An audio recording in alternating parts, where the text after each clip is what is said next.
Iya, puji Tuhan. Shalom teman-teman yang terkasih dalam Tuhan Yesus Kristus.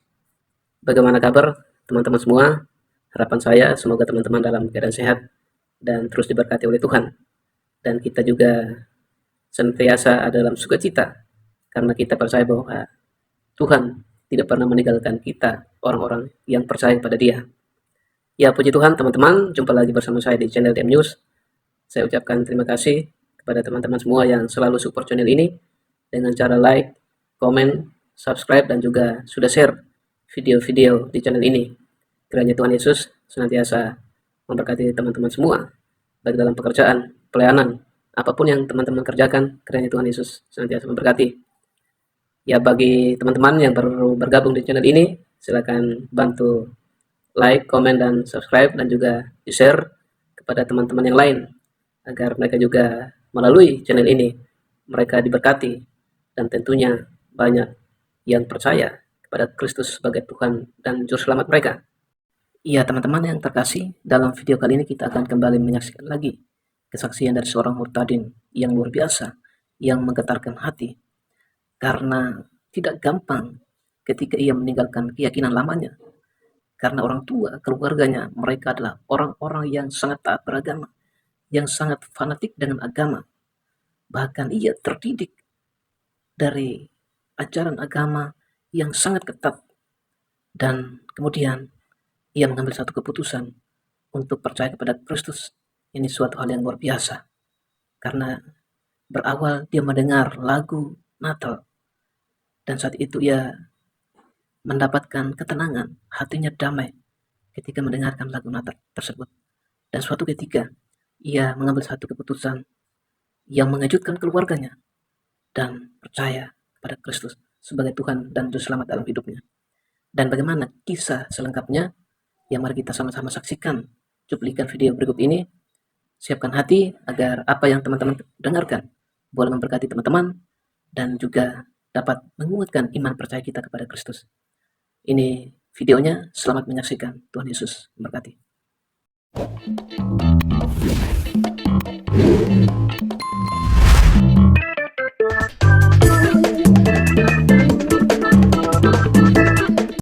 Sebelum saya bersaksi, saya akan memperkenalkan dulu diri saya dan latar belakang saya. Nama saya adalah Ibu Handayani, biasa dipanggil Ibu Yani.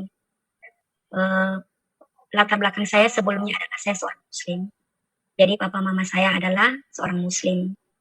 Saya sudah bersuami, tentunya satu suami, dan melahirkan 5 orang anak, 3 putri dan 2 putra. Saya seorang ibu rumah tangga, dan hari Minggu saya taat beribadah kepada Tuhan, dan saya juga sebagai pelayan Tuhan di salah satu tempat ibadah yang ada di kota Jakarta, dan saya juga bertempat tinggal di Jakarta. Baik sobat, sebelumnya saya akan bersaksi, saya akan menceritakan bagaimana kisah kehidupan saya, dan biarlah kesaksian pada malam hari ini, di dalam semuanya itu nama Tuhan Yesus dipermuliakan. Sejak kecil, kurang lebih sekitar kelas 5 atau kelas 6 SD, saya senang sekali menyanyikan lagu pujian Malam Kudus, sunyi senyap. Jadi setiap malam Natal itu saya suka sekali menyanyikan lagu pujian itu. Nah, terus kalau pas di hari Natalnya, saya menyanyikan Selamat Hari Natal, Selamat Hari Natal, Selamat Hari Natal dan Tahun Baru. Waktu saya menyanyikan pujian itu, karena mama papa saya adalah seorang Muslim, papa saya bilang, kamu tidak boleh menyanyikan lagu pujian itu. Karena saya kan masih kecil, saya masih umur, kalau nggak salah waktu itu kelas 5 atau kelas 6 SD ya. Saya bilang sama papa saya, kenapa? Apa yang salah? Kata papa saya, tidak boleh. Kita orang Muslim tidak boleh menyanyikan pujian itu. Gitu. Tapi saya berpikir, yang saya lakukan kan tidak ada yang salah. Saya hanya menyanyi. Toh kalau saya menyanyikan pujian ini, saya tidak melukai siapa-siapa. Saya pun tidak menyakiti hati siapa-siapa. Tapi kenapa saya tidak boleh menyanyikan lagu pujian ini? Tapi karena saya adalah seorang anak kecil Ya waktu pada saat itu kira-kira sekitar kelas 5 atau kelas 6 SD, saya pun tidak pernah menghiraukan apa yang menjadi perbantahan dari orang tua saya. Jadi kalau orang tua saya marah, saya tidak pusing. Karena saya pikir saya tidak merugikan siapa-siapa. Saya tidak menyakiti hati mama saya tidak melukai mama saya tidak melukai papa saya tidak menyakiti hati papa saya, terus kenapa saya dilarang menyanyikan pujian itu? Saya tetap menyanyikan pujian itu. Nah, seiring dengan waktu berjalan, kehidupan orang tua kami sebelumnya adalah mama saya itu sangat bahagia. Jadi papa saya itu mempunyai 3 orang istri. Istri pertama papa saya adalah orang Toraja, dia masuk muslim dan menikah kepada papa saya, mempunyai anak 3. Katanya menurut keluarga saya yang menceritakan ke saya, setelah kawin dengan mama saya, papa itu katanya sudah cerai dari istri pertama, terus menikah dengan mama saya istri kedua, mempunyai anak keempat. Kami bersaudara 4 perempuan semua dan saya adalah anak yang paling tertua di antara 4 adik saya itu, saya anak tertua dari istri kedua papa saya. Awal mulanya kehidupan kami sangat bahagia, sangat bahagia. Karena papa saya adalah seorang papa yang baik. Dia selalu mengajarkan saya untuk melakukan sholat 5 waktu. Selalu mengajarkan saya untuk berbuat baik, menghormati orang tua, dan tidak boleh berbohong. Itu ajaran dari papa saya. Kami sehidup sangat bahagia, sangat bahagia. Di awal mulai pergumulan orang tua saya, di saat papa saya menikah lagi dengan istri ketiga. Saat itu kami tidak pernah tahu kalau papa saya itu sudah menikah lagi. Karena yang saya tahu adalah kalau papa memang punya istri pertama tapi sudah bercerai. Dan anak papa yang dari istri pertama 3-tiganya itu, waktu pada saat saya kecil mereka semua tinggal kepada kami. Awal pergumulan dari ibu saya adalah setelah ketahuan bahwa papa saya menikah lagi dan mempunyai istri ketiga. Awalnya kami tidak pernah tahu bahwa papa saya mempunyai istri. Tapi karena simpang siur yang kami dengar dari tetangga, makanya mama tidak begitu langsung percaya. Tapi mama selalu ngomong sama saya, apa iya benar papa sudah menikah lagi? Karena saya adalah anak yang tertua dari mama saya. Jadi setiap apapun tuh mama selalu ngobrol sama saya. Awalnya kami tidak pernah tahu gitu, tapi karena omongan dari tetangga yang kami dengar bahwa papa itu katanya sudah menikah lagi, akhirnya mulai saat itu mama saya ada punya rasa keraguan dengan papa saya. Jadi suatu ketika mama saya ngomong, papa saya kan kerja di salah satu perusahaan kontraktor alat berat. Dia sebagai kepala mekanik. Jadi papa saya itu suka keluar kota. Kadang waktunya dia di rumah itu cuma beberapa hari, dan selanjutnya itu kebanyakan hidup di luar kota dengan alasan tugas dari perusahaan gitu. Karena dia kan seorang kepala mekanik di salah satu perusahaan kontraktor alat berat gitu di kota Kendari. Jadi pada waktu saat itu mama saya ngomong, kakak nanti kalau kakak pulang sekolah, kakak mampir ke tempat kerja papa, kata saya sama mama saya. Iya, saya ngomong apa mah? Gak apa-apa, kakak ngomong aja. Tanya sama security, Pak Abdul Hamid ada nggak? Karena papa saya kan namanya, dia seorang muslim, jadi dia punya nama itu Abdul Hamid Sobirin. Iya mah, gitu. Saya ke sekolah. Saya sekolah, setelah saya pulang sekolah, saya ikutilah perintah mama saya. Karena kan papa saya mengajarkan bahwa saya harus mentaati perintah mama. Saya harus menghormati kepada orang tua saya. Jadi saya ikuti apa yang menjadi kata-kata orang tua saya, mama saya. Saya mampir ke tempat kerja papa saya. Karena waktu itu alasan papa saya akan berangkat ke luar kota. Nah, Jadi waktu pada saat papa saya memberi alasan kepada mama saya bahwa dia akan berangkat keluar kota, saat itulah mama ngomong kepada saya, besok kalau kamu sekolah, pulang sekolah kamu mampir ke kantor papa, cek aja papa ada apa enggak. Iya. Nah, setelah saya pulang sekolah, saya mampir ke tempat kerja bapak saya. Kebetulan sekolah saya dari tempat kerja papa itu ya kurang lebih sekitar jaraknya tuh 200 atau 300 meter lah dari tempat kerja papa dan ke sekolah saya. Saya mampir. Nah, saya tanya kepada security tempat tempat di mana papa saya bekerja. Ya, saya mau nanya, Pak Abdul Hamid ada nggak Pak? Pak securitynya bilang, ada dek, adek siapanya? Saya bilang, saya anaknya Pak, saya bilang gitu. Oh ya, adek mau ketemu sama papa? Enggak, saya cuma mau tanya aja. Saya mau tanya aja papa saya ada apa enggak? Ada dek, papanya ada. Oh iya, saya pulang. Saya pulang, saya sampaikan kepada mama saya. Saya bilang, Ma, papa ada di tempat kerja, papa tidak ke proyek. Mama saya hancur hati. Dia nggak nyangka gitu. Seketika itu papa saya membohongi mama saya. Sampai dia rela mengatakan bahwa dia harus keluar kota karena ada urusan pekerjaan. Tapi setelah kami cek, ternyata papa saya tidak sama sekali keluar kota, tetapi dia ada di kantor bekerja seperti biasa. Mama saya terpukul. Mendengarkan semua itu, mama saya terpukul. Apa yang kami dengar dari tetangga selama ini ternyata benar.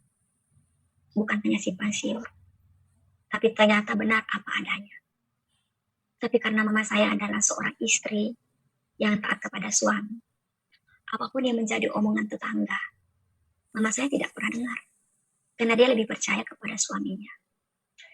Tapi setelah saya datang mencek bahwa papa saya tidak keluar kota, di situ mama saya sakit hati. Nah, tidak lama kemudian, kata mama saya, sudah, kita diamkan saja dulu. Biarkan saja dulu. Kita tunggu sampai papa kembali. Setelah papa kembali dari luar kota, menurut papa, beraktivitas seperti biasa. Seolah-olah tidak pernah terjadi apa-apa. Di rumah itu paling lama 2-3 hari aja. Terus setelah itu, papa saya ngomong lagi, dia harus keluar kota. Ya, kata mama saya, iya, tidak apa-apa, karena tugas gitu. Nah, saat itu, waktu papa saya alasan dengan dia keluar kota, kata mama saya begini, ayo,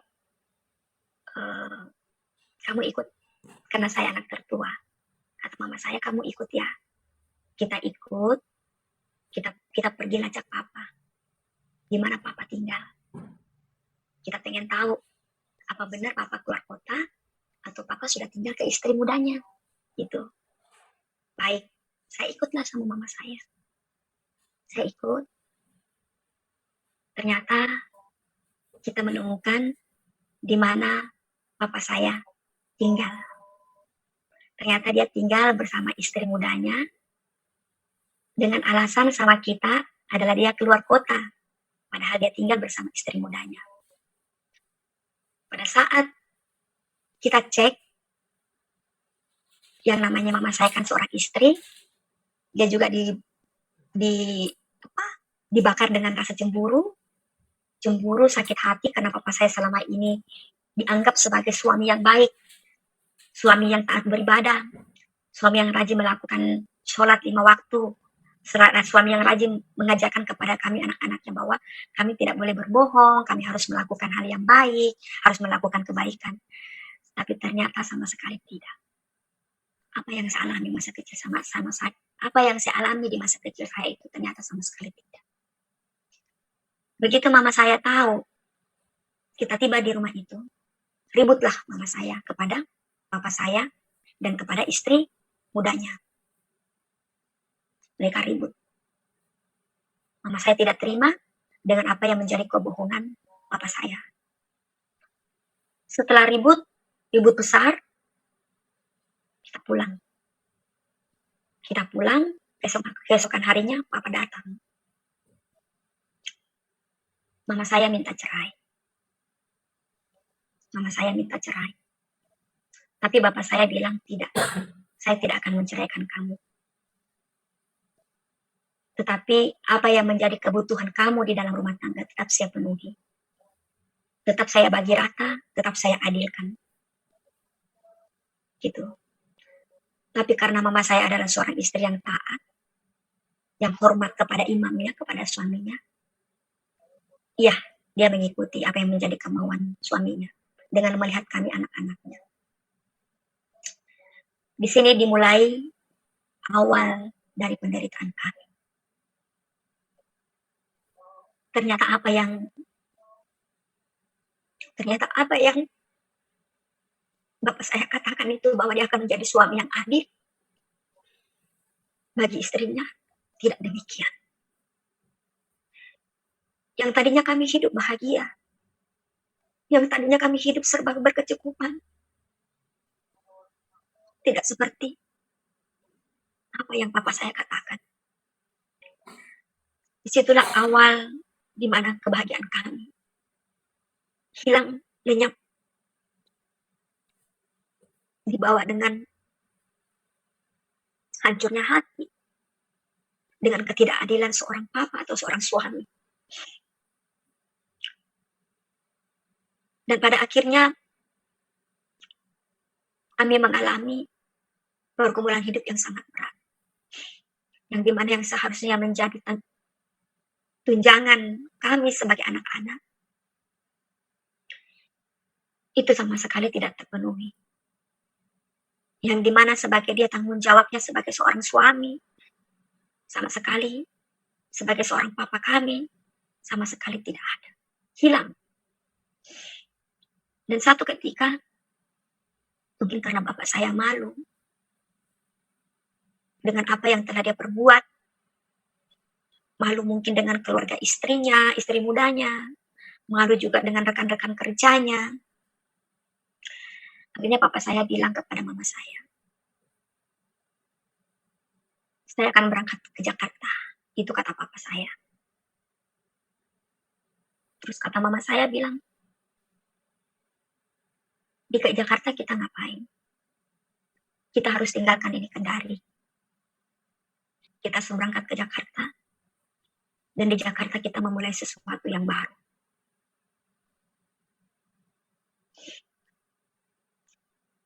Kata mama saya, iya. Iya. Kata papa saya, ya udah. Kalau begitu, papa dan anak-anak duluan berangkat ke Jakarta. Karena saya kan 4 bersaudara. Jadi saya anak tertua. Adik saya yang bontot, karena waktu itu masih umur 2 tahun, kurang lebih seperti itu. Dia tinggal sama mama saya di Kendari. Papa saya ngomong, saya dan anak-anak akan berangkat ke Jakarta. Kamu tinggal di Kendari aja, sama yang kecil. Untuk menjual rumah, beserta segala isinya. Setelah itu, semua sudah terjual, kamu menyusul ke Jakarta. Kata mama saya, iya. Karena mama saya orangnya lugu, orangnya taat kepada istrinya. Dia tetap manut. Padahal mama nggak pernah tahu bahwa papa tuh bohong lagi. Manut lah. Iya. Pada akhirnya kami ke Jakarta. Setibanya saya di pelabuhan Kendari, saya di dalam kapal. Mama saya kan juga ikut mengantar. Dari kota Kendari, mama saya ikut mengantar kami sampai ke pelabuhan Kendari. Nah, jadi waktu pada saat kami masuk ke dalam kapal, mama saya sempat ngomong sama papa saya pengen masuk, lihat anak-anak di dalam. Kata papa saya, udah, gak usah masuk katanya. Udah kamu pulang, sebentar lagi kapal akan berangkat menuju Jakarta. Sebentar lagi kapal akan berangkat menuju Bau-Bau, dari pelabuhan Bau-Bau menuju ke Jakarta. Jadi kata mama saya, udah. Akhirnya mama saya pulang. pulang, tidak lama, saya di dalam sama adik saya 3 orang. Awalnya saya tidak tahu sama sekali. Tapi kakak saya yang dari istri pertama papa saya, namanya Santi, ngomong sama saya, "Dek, kamu tahu nggak yang di samping kamu itu siapa yang lagi tidur?" "Enggak," kata saya. "Kamu lihat nggak, Dek? Itu ada adik kecil yang ditemani tidur." Kata saya, "Enggak, saya nggak kenal siapa." Saya bilang begitu. Dia bilang, kakak saya dari istri pertama papa saya, "Itu istri ketiga papa, itu anaknya." Saya diam. Saya bilang sama kakak saya, "Benar, itu istri bapak dengan anaknya." "Iya benar, masa saya mau bohong?" katanya. Saya diam.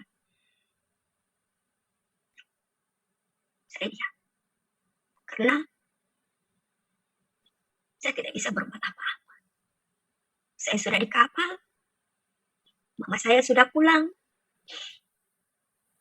kapal sebentar lagi berangkat, sedangkan papa sudah ada di dalam sama istri mudanya. Jadi waktu itu, sepanjang perjalanan, hati saya hancur. Dari pelabuhan Kendari, bau-bau, sampai di Jakarta, hati saya hancur sekali. Saya bilang sama adik saya yang pertama, yang kedua, dan yang ketiga, "Dek, kita di sini aja bertiga ya. Kita nggak usah gabung ke sana." Ternyata papa bohongin mama lagi. Dia bilang cuma kita aja. Cuma papa dengan kita aja yang berangkat ke Jakarta. Ternyata di dalam sudah ada istrinya dengan anaknya yang menunggu. Karena adik saya yang kedua sama yang ketiga waktu itu masih kecil. Kalau saya tidak salah mereka itu kelas 4 SD sama kelas 2. Karena jarak-jarak kami itu beda-beda 2 tahun. Itu adik saya diam. Sepanjang dalam perjalanan, saya merasakan sakit hati. Saya ini mau berontak. Tapi saya nggak tahu apa yang harus saya perbuat. Saya masih anak kecil yang tidak tahu apa-apa. Tapi saya sudah diperhadapkan dengan keadaan seperti ini. Dengan papa beristri 3. Dengan papa melakukan banyak kebohongan. Sampai sepanjang dalam perjalanan hati saya bilang, "Oh, ternyata ini yang dia ajarkan." Dia menyuruh saya untuk melakukan kebaikan. Tapi ternyata dia berbuat jahat kepada istri dan anaknya. Dia bilang, saya tidak boleh berbohong. Tetapi dia sendiri melakukan kebohongan besar buat istri dan anaknya. Saat itu hati saya kecewa. Kecewa sangat. Sepanjang dalam perjalanan. Karena waktu itu kami naik kapal laut dari pelabuhan Kendari menuju Bau menuju Jakarta. Itu bukan perjalanan yang singkat. Pada waktu itu kurang lebih kami ada seminggu di atas kapal. Saya tidak mau makan. Saya hanya minum. Tapi saya tidak mau makan sepanjang jalan. Karena hati saya sakit. Sakit sekali. Sampai papa saya bilang begini, "Kamu tidak boleh begitu. Itu mama kamu. Biar bagaimanapun itu mama kamu juga." Saya bilang, "Tidak. Mama saya cuma satu. Dia yang melahirkan saya. Dia yang membesarkan saya. Dia itulah mama saya." Saya bilang begitu sama papa saya. Terus bapak saya bilang, "Kamu tidak boleh begitu. Kamu harus hormat sama dia." Gitu. Saya diancam. Kalau kamu tidak mau hormat sama dia, papa cubit kamu. Tidak, saya bilang. Sampai saat itu, papa bilang, "Kamu makan." Enggak, saya nggak mau makan. Di situ saya benci. Saya melihat sosok papa saya itu adalah seorang papa yang kejam, papa yang tidak bertanggung jawab, seorang papa yang rajin sholat 5 waktu, yang rajin menyampaikan kepada kita jangan berbuat jahat, harus berbuat baik, jangan berbohong, harus hidup jujur. Tapi ternyata ya tidak.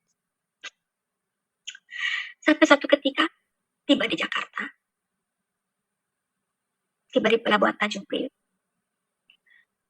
saya sampailah ke rumah nenek saya karena papa saya adalah asli suku Sunda, orang tuanya tinggal di Jakarta di daerah Tanjung Priok. Ah, kami tiba di sana. Nenek saya kaget. Nenek saya kirainnya itu mama saya. Ternyata nenek saya juga kaget kalau yang ternyata yang papa saya bawa itu bukanlah mama saya. Nah, nenek saya ngomong, Yani, itu bukan mama Hasnani. Saya bilang, bukan, bukan nek. Terus itu siapa? Itu istri papa yang ketiga. Benar, itu istri papa kamu yang ketiga. Iya nek, itu istri papa yang ketiga. Terus mama kamu tahu nggak kalau kamu ke Jakarta? Tahu. Tapi taunya sama papa doang. Iya, nggak tahu kalau sama yang ini. Enggak. Kebangetan katanya. Kebangetan bapak kamu. Ini nanti bagaimana kalau papa kamu? Saya bilang sama nenek saya nggak tahu nek. Saya nggak ngerti apa-apa. Karena waktu itu saya masih kecil.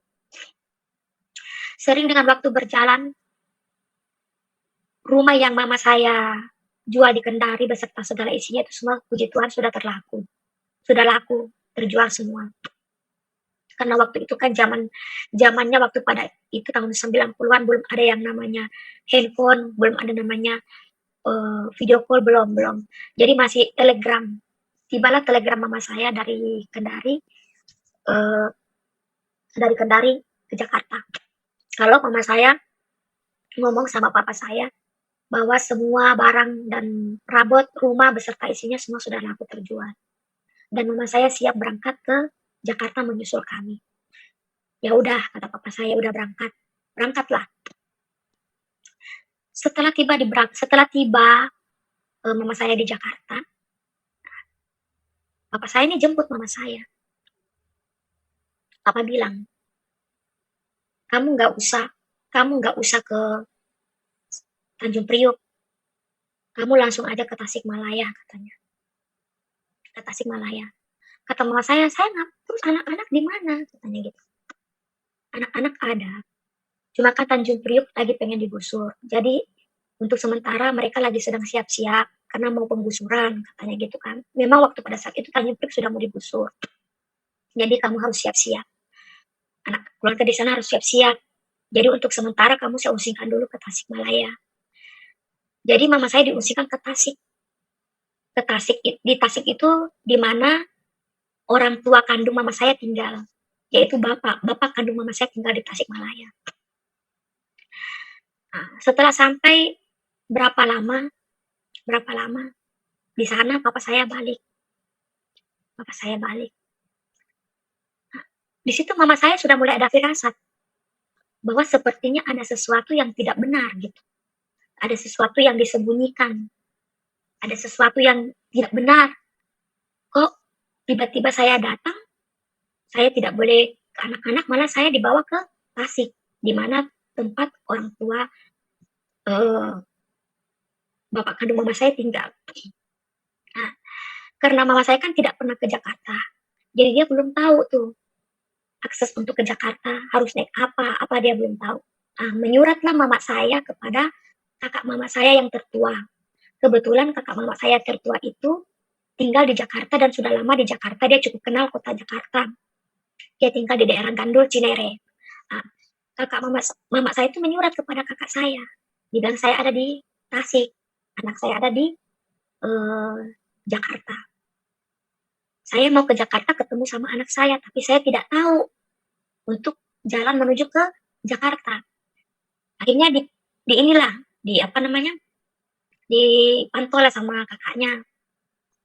untuk datang ke rumah kakak mama saya yang tua di Agandul di Cinere sono, tinggal di sono dulu. Nanti dari sana baru kakak mama saya antar ke Tanjung Priok eh, ke rumah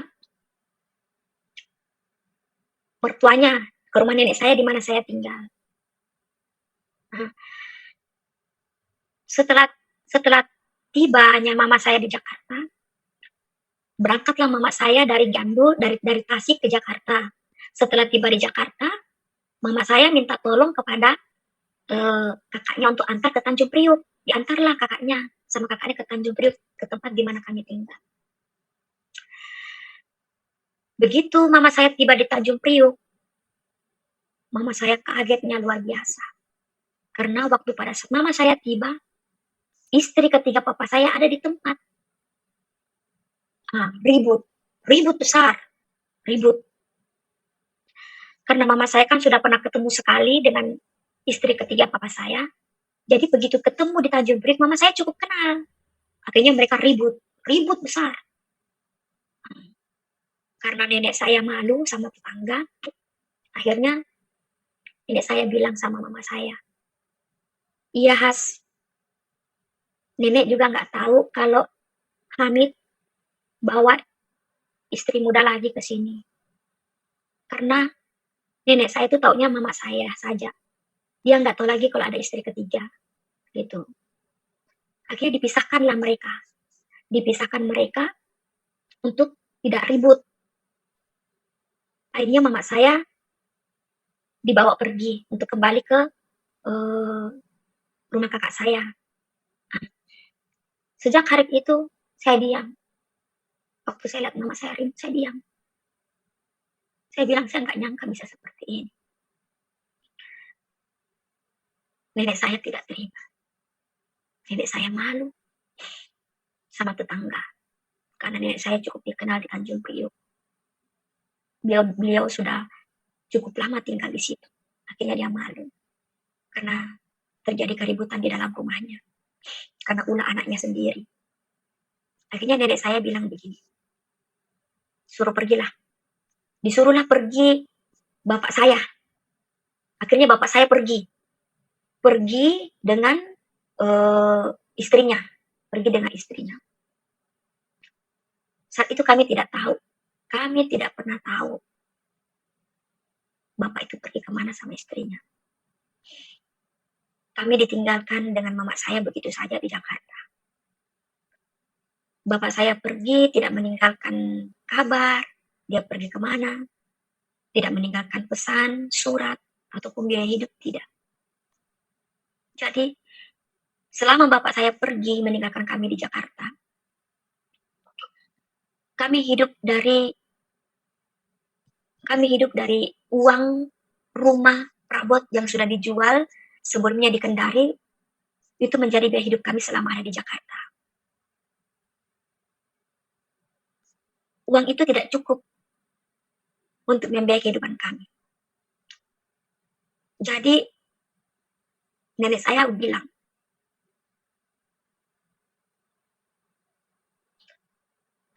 dia hanya memberikan tempat tinggal, tapi tidak untuk makan. Makan kami harus mencari sendiri. Listrik, kamu harus bantu bayar. Iya, kata mama saya. Karena uang yang mama bawa dari hasil jual rumah dan segalanya, itu tidak cukup. Untuk memenuhi kebutuhan hari-hari kami, mama saya pergi bekerja sebagai seorang pembantu. Dia bekerja di salah satu rumah, menjadi buruh cuci, buruh masak. Ya, layaknya seorang pembantu. Jadi kalau mama saya sudah selesaikan pekerjaannya, mama saya pulang bawa makanan. Mama saya pulang bawa makanan. Jadi kami makan makanan yang mama bawa. Dan waktu itu saya juga kan melanjutkan sekolah di Jakarta. Sampai satu ketika, mungkin nenek saya sudah tidak kuat, sudah tidak tahan. Kami hanya numpang tinggal. Kami tidak membebani dia untuk biaya makan. Bahkan mama saya pun membantu untuk pembayaran listrik. Jadi waktu itu saya pergi sekolah. Mama saya pergi bekerja. Enggak. Jadi waktu itu mama saya setelah kerja pembantu, dia dapat pekerjaan di Cakung sebagai buruh di salah satu perusahaan di Cakung. Itu. Setelah kerja pembantu ini mama saya dapat pekerjaannya lebih baik lagi sebagai buruh di Cakung. Karena mungkin nenek saya lihat bahwa mama saya sudah punya kerja sudah baik di Cakung sebagai buruh pabrik dan gaji tetap sudah ada. Nah, nenek saya suruh saya keluar dari rumah itu. Suruh bawa kami dengan anak-anaknya untuk keluar dari rumah itu. Jadi kata mama saya, iya nanti katanya gitu. Tunggu sudah gajian gitu baru kami keluar. Karena kalau sekarang kan kita tidak punya uang untuk bayar kontrak gitu kan. Nah, kata nenek saya iya. Tapi kami nggak tahu gitu kalau ternyata nenek itu diam-diam cari-cari kontrakan gitu. Kita nggak tahu. Nah, setelah saya pulang sekolah sama adik-adik saya, mama saya berangkat kerja, saya pulang sekolah. Saya masuk di kamar, saya kaget, saya lihat. Ternyata di dalam kamar itu sudah tidak ada pakaian saya semua. Bahkan kasur yang buat kami tidur itu sudah tidak ada. Sudah tidak ada. Saya diam. Nenek saya ngomong, barangnya udah nenek angkut. Diangkut kemana, Nek? Nenek udah dapat rumah kontrakan. Barangnya udah nenek angkut semua di sono. Kamu tinggal bawa badan aja di sono katanya. Oh iya, Nek. Saya diam. Saya nggak bilang-bilang. Saya tunggu mama saya pulang. Mama saya ini belum tahu. Karena mama saya kan kerjanya dari pagi sampai malam. Kadang pulangnya tuh sore, cuma kadang mama saya ikut lemburan. Jadi kadang nyampe rumah tuh jam 9, jam 10 malam gitu. Setelah mama saya pulang, mama saya kaget. Bu, katanya. Pakaian saya sama kasurnya di mana? Ya, nenek udah dapat kontrakan, nenek udah angkut semua. Masalah bayar nenek udah bayar, udah kamu katanya tinggal aja di sono, gitu. Udah bawa anak-anak kamu ke sana. Di mana? Sini. Dianterin lah sama nenek. Setelah itu kami tiba, saya kaget. Saya lihat. Ternyata rumah yang kami tinggali waktu pada saat itu sangat tidak layak. Tidak layak sekali. Di mana lingkungan rumah itu tidak baik. Jadi di lingkungan rumah itu banyak perempuan-perempuan yang suka merokok. Banyak supir-supir kontainer yang suka mampir, minum-minum sampai mabuk-mabukan. Sampai saya menanya, saya bilang sama mama saya, Mak, kok mereka tega ya buat kita begini? Kayak gitu. Kok mama tega ya, Mak? Nenek juga tega. Padahal kita kan nggak minta makan. Kita hanya numpang tinggal. Tapi kok kita dicariin rumah kontrakan kayak begini? Rumah kontrakan itu seperti kandang kambing, saya bilang. Di mana kotor, banjir ya banjir. Pokoknya tidak layak sekali lah. Tidak layak, sangat tidak layak. Bapak saya bilang, terus bapak saya peluk saya kan. Biar rangkul tuh anaknya 4. Dia bilang, kamu sabar aja ya. Gitu. Kita jalani saja. Masih ada mama kok yang cari uang. Kalau mama pergi kerja, kamu jaga adik-adik kamu. Biar mama yang kerja cari duit, kamu urus adik kamu. Ya, Mak. Di situ saya benci. Saya benci kepada bapak saya. Saya benci kepada dedek saya. Saya benci kepada semua keluarga bapak saya. Karena mereka sama sekali tidak menganggap kami. Mereka sama sekali tidak menolong kami waktu pada saat itu. Jadi benar-benar mama saya sendiri. Setelah sekian lama, tidak ada kabar. tidak ada kabar. Tiba-tiba bapak saya datang. Datang seperti seorang pahlawan yang tidak pernah punya rasa bersalah apa-apa. Karena bapak saya adalah istri yang manut, yang masih hormat. Karena dia belum ada status cerai dengan suaminya. Tetap dia ikut. Akhirnya bapak saya bilang, ayo kita pindah dari tempat ini katanya. Pindah dari tempat ini. Tempat ini katanya tidak cocok lingkungannya. Ya udah, kita pindah. Saya dulu udah senang di hati saya.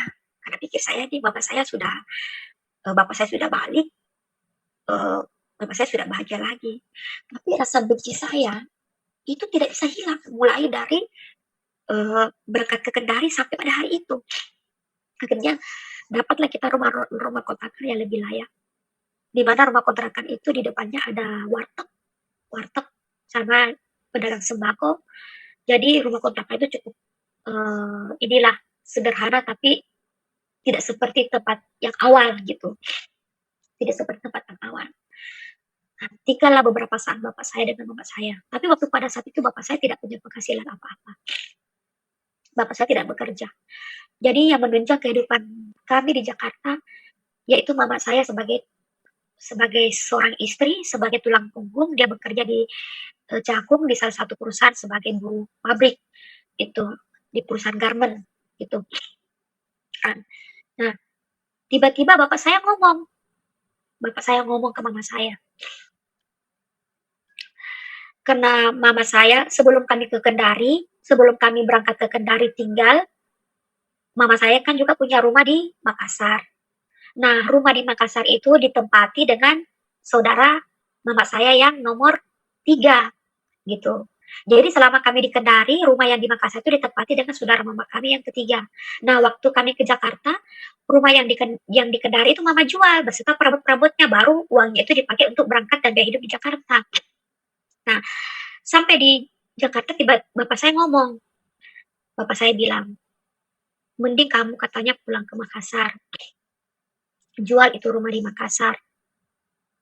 Terus kata mama saya, terus kamu pulang ke Makassar, bawa ini anak yang kecil, adik saya itu yang kecil namanya Fani. Waktu itu masih umur kurang lebih 2 atau 3 tahun. Kamu bawa dia. Terus kamu di Makassar, jual itu rumah. Setelah jual itu rumah di Makassar, rumahnya sudah laku, kamu balik ke Jakarta. Di Jakarta nanti kita pikir usaha apa yang harus kami lakukan begitu. Karena papa saya kan sudah tidak punya penghasilan gitu. Iya, kata mama saya iya. Berangkatlah mama saya ke Jakarta menuju ke Makassar. Nah, setelah tiba di Makassar, mama saya ngomonglah sama kakaknya yang nomor 3. Ngomong katanya rumah ini mau dijual. Tapi kata kakak mama saya bilang, kalau rumah ini dijual itu tidak seperti kita menjual perhiasan. Begitu bawa perhiasan ke toko emas langsung laku. Ini butuh waktu beberapa lama. Jadi kalau kamu mau jual rumah ini yang di Makassar, berarti kamu harus tinggal untuk beberapa lama untuk menjual rumah itu. Kata mama saya, udah. Jadi keterangan ini disampaikan kepada bapak saya.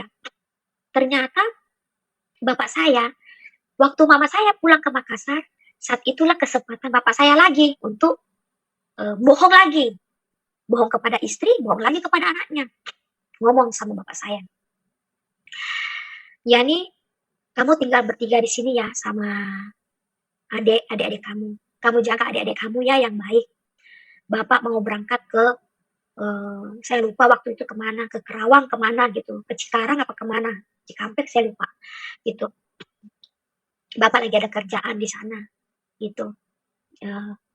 Kamu di sini bertiga sama adik kamu. Nanti kalau kamu mau makan, kamu nggak bisa masak, udah kamu ke nenek aja gitu. Jaga adik kamu ya, ya iya, saya bilang gitu ya. Deket kok nanti bapak katanya pulang seminggu sekali, iya. Sering waktu berjalan, kok bapak saya ini tidak pulang-pulang gitu. Mama saya juga di Makassar. Sedangkan saya ini bingung. Saya sekolah, mau sekolah tidak punya uang sekolah. Baik uang SPP sekolah waktu pada saat itu kan sekolah negeri pun juga masih ada uang SPP. Gitu berapa tahun yang lalu tahun 90-an tuh sekolah negeri itu masih ada uang SPP. Nah, saya bingung, saya sudah nggak membayar uang sekolah berapa bulan gitu. Sedangkan papa saya pergi ini tidak ada kabar, tidak pulang-pulang, tidak juga nyimpan duit. Nah, mama saya juga di sana, di Makassar. Saya ini bingung bagaimana saya harus urus adik saya 3 orang ini, bingung gitu. Nah, saya ingat pesan papa saya, "Kalau kamu mau makan, kamu ke nenek," katanya gitu. "Bapak udah bilang sama nenek." Tapi saya nggak tahu bilangnya apa. Bilangnya apa udah ngasih duit ke nenek saya buat makan kita atau bagaimana, saya nggak ngerti gitu. Jadi, setiap kali saya datang ke sana nenek saya marah. Saya itu nggak boleh makan kalau tidak, eee, kalau tidak bantu nenek saya. Jadi saya harus bantu dulu urus pekerjaan rumah, urus, piring-piringnya dia habis masak baru saya bisa makan. Karena kalau saya tidak urus semuanya, saya tidak boleh makan, nggak makan. Satu ketika mungkin nenek saya sudah kesel ya, sudah kesel dengan kelakuan bapak saya, nenek saya marah. "Kamu tahu nggak?" katanya. "Enggak," nek saya bilang. "Bapak kamu tuh bohong," katanya. "Bapak kamu tuh tidak pergi kerja. Bapak kamu tuh nggak punya kerjaan." Saya diam. "Saya nggak tahu, Nek. Kan setahu saya bapak saya pergi kerja gitu." "Coba kamu lihat bapak kamu," katanya.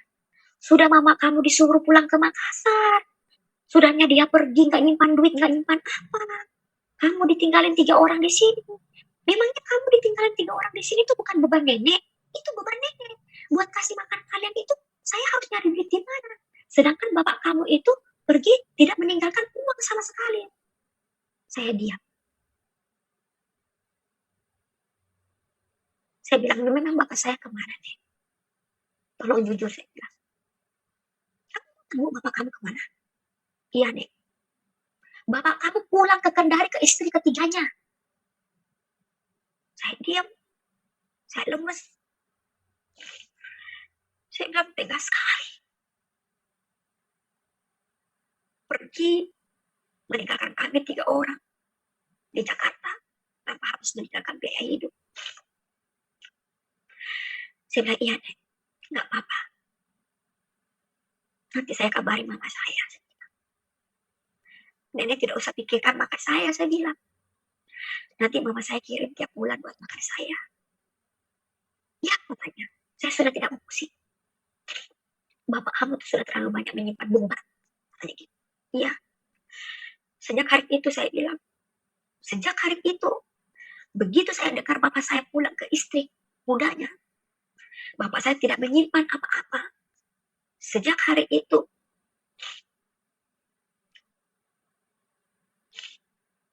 saya tidak mau makan di rumah nenek saya. Kebetulan di depan rumah saya itu ada warteg. Untuk kasih makan adik 3 ini, adik saya 2 orang ini, saya bilang sama adik saya, "Dek, kami udah gak sekolah. Kami sudah tidak sekolah karena kami sudah tidak punya uang untuk bayar uang sekolah. Untuk biaya hidup pun sudah tidak punya." Dan puji Tuhannya waktu pada saat itu, waktu mama saya pulang ke Makassar, mama saya sudah membayar rumah kontrakan untuk 1 tahun, selama 1 tahun. Saya bilang sama adik saya, "Udah, nanti kakak cari, nanti gampang, nanti kakak cari kerja biar kita bisa makan." Saya ngomonglah sama bos yang punya warteg. Saya bilang, namanya Mbak Wati, saya masih ingat beliau. "Mbak Wati, ini semua sayurannya mau disiangin ya?" "Iya," katanya, "mau disiangin." "Tempe-tempenya juga mau dipotongin ya?" "Iya." "Emang kenapa, Dek?" katanya. "Saya potongin ya," saya gitu. "Terus Mbak Wati nanti gaji pakai apa? Mbak Wati bisa ke gaji kamu pakai duit." Saya bilang, "Gak apa-apa Mbak Wati," saya bilang. "Kalau saya kalau saya kalau saya gak dikasih duit gak apa-apa, yang penting adik-adik saya bisa makan." "Oh ya udah, gak apa-apa." Jadi setiap hari tuh saya bantu warteg. Saya kupas sayurnya, saya potong-potongin tempenya, saya bersih-bersihin piringnya, yang piring-piring bekas orang makan.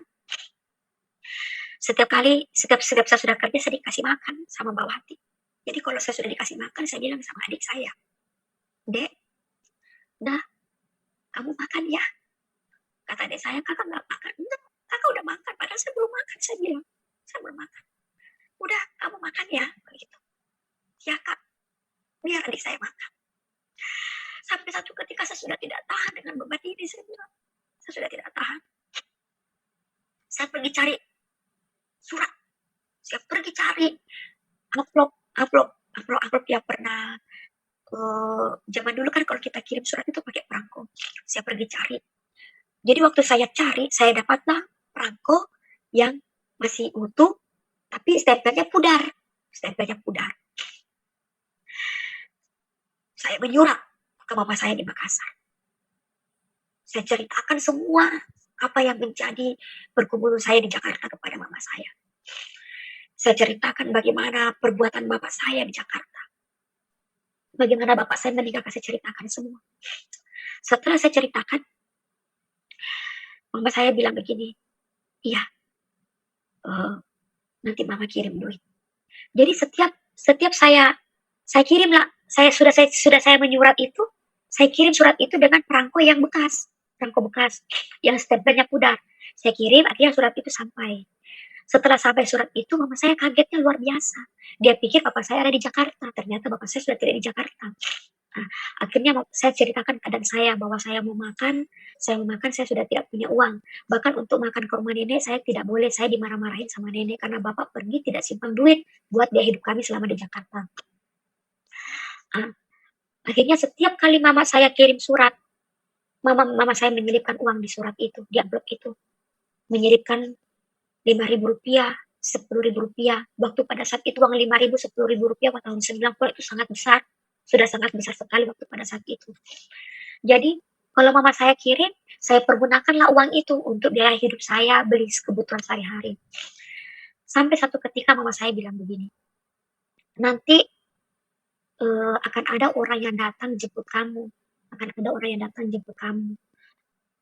Beliau itu bernama Bapak Andi Jafar. Semoga beliau masih hidup. Beliau itu kerjanya berlayar dan beliau itu berlayar di salah satu perusahaan pelayaran namanya Kala Lines. Nah, mama saya bilang begini, nanti akan ada orang yang datang, orang ini nanti akan bawa kamu pulang ke Makassar. Setelah beberapa lama kemudian, datanglah orang itu, akhirnya kami pulang ke Makassar. Orang itu yang membawa kami pulang ke Makassar. Setelah sampai di Makassar, saya ceritakanlah semua apa yang menjadi kejahatan, kebohongan bapak saya selama ada di Jakarta. Sejak hari itu bapak saya meninggalkan kami di Jakarta tanpa pesan, tanpa biaya hidup. Sejak itulah sampai beberapa tahun yang lalu baru kami bertemu. Gitu. Jadi kurang lebih saya ketemu kembali dengan beliau itu sekitar kurang lebih 20 tahun. Kurang lebih sekitar itu 20 tahun. Saya sudah punya anak 3, baru kami ketemu. Nah, sampai di Makassar, saya ceritakan semua. Saya sakit hati. Di Makassar, puji Tuhan, mama saya bekerja juga di salah satu kawasan industri Makassar sebagai buruh pabrik. Nah, dari situlah mama kami menunjang kehidupan kami sehari-hari. Sampai-sampai saya bilang begini sama mama saya, "Mak, kok bapak tega ya buat kita seperti itu?" Kata mama, "Biar nak, gak apa-apa. Masih ada mama. Masih ada mama yang menafkahi kalian. Yang penting kalian jadi anak yang baik ya. Nah, biar mama yang kerja, kamu yang kakak paling tua urus adik-adik di rumah." Iya, Ma. Jadi waktu pada saat saya pulang ke Jakarta menuju ke Makassar, saya sama sekali sudah tidak sekolah, sudah berhenti dari sekolah. Begitu pula juga dengan adik kedua dan adik ketiga, kami sama sekali tidak sekolah. Nah, seiring dengan waktu berjalan, saya melihat kehidupan orang tua saya di Makassar. Sangat sedih, sangat sedih. Dia bekerja di salah satu perusahaan di kawasan industri Makassar sebagai buruh pabrik dengan gaji 3.000, 2.000 per minggu yang hanya bisa untuk makan kami, hanya bisa untuk makan kami selama seminggu. Sampai saya menangis. Saya bilang, "Mak, nanti suatu hari nanti saya tidak mau cari suami seperti Bapak. Bapak bukan laki-laki yang bertanggung jawab. Dia seorang bapak, bagi saya bukan seorang bapak yang baik. Karena dia meninggalkan tanggung jawabnya 4 orang anak, tidak dinafkahi, tidak dihidupi, bahkan untuk disekolahkan pun tidak sama sekali. Bahkan kami hidup terlantar seperti kami tidak mempunyai seorang bapak. Kata Mbak saya, "Iya nak, kamu sabar ya, kamu sabar." Di situ mulai rasa pahit saya kepada orang tua.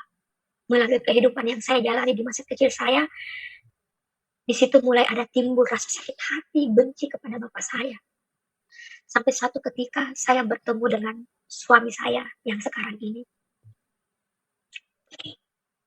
Saya kenal beliau. Beliau begitu mengasihi saya. Akhirnya kami pacaran. Pacaran kami tuh nggak lama. Akhirnya dia datang melamar. Saya bilang sama mama saya, "Ma, ini pacar saya mau datang melamar."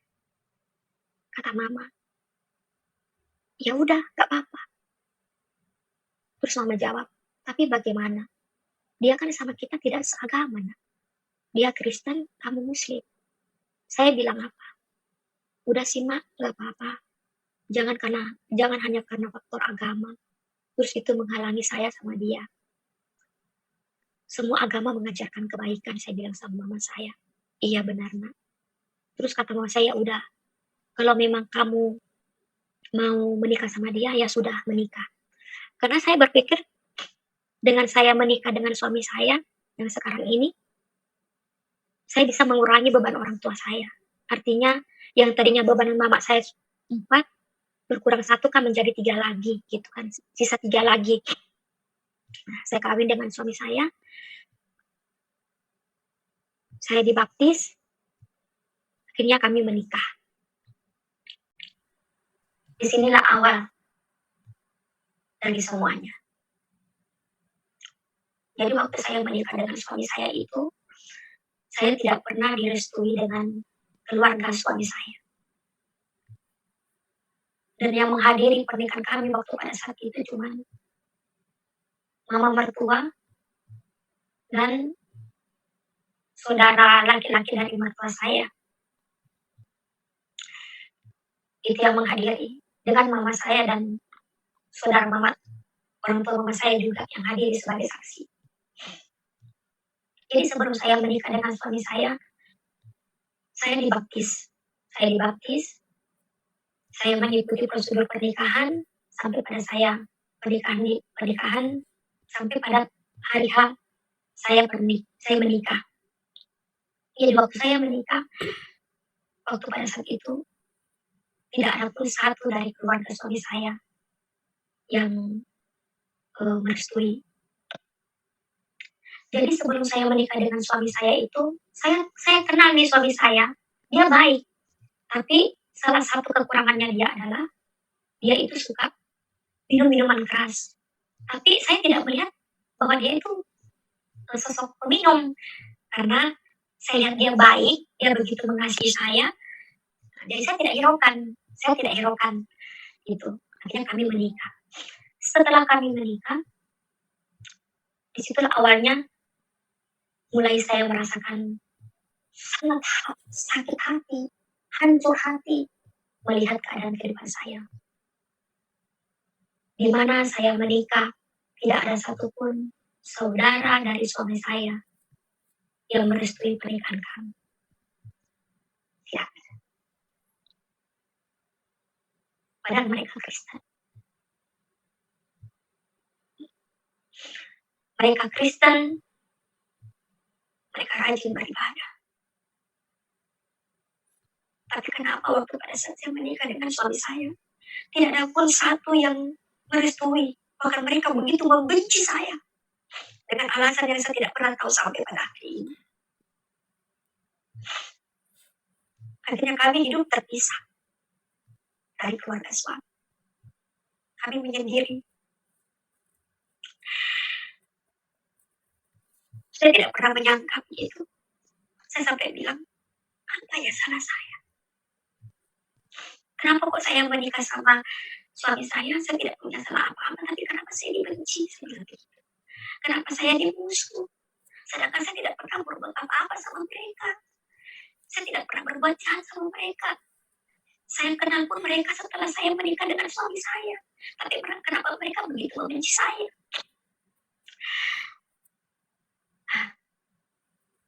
kami terpisah. Saya nggak pernah menyangka itu. Mereka begitu membenci saya. Mereka begitu menghina saya.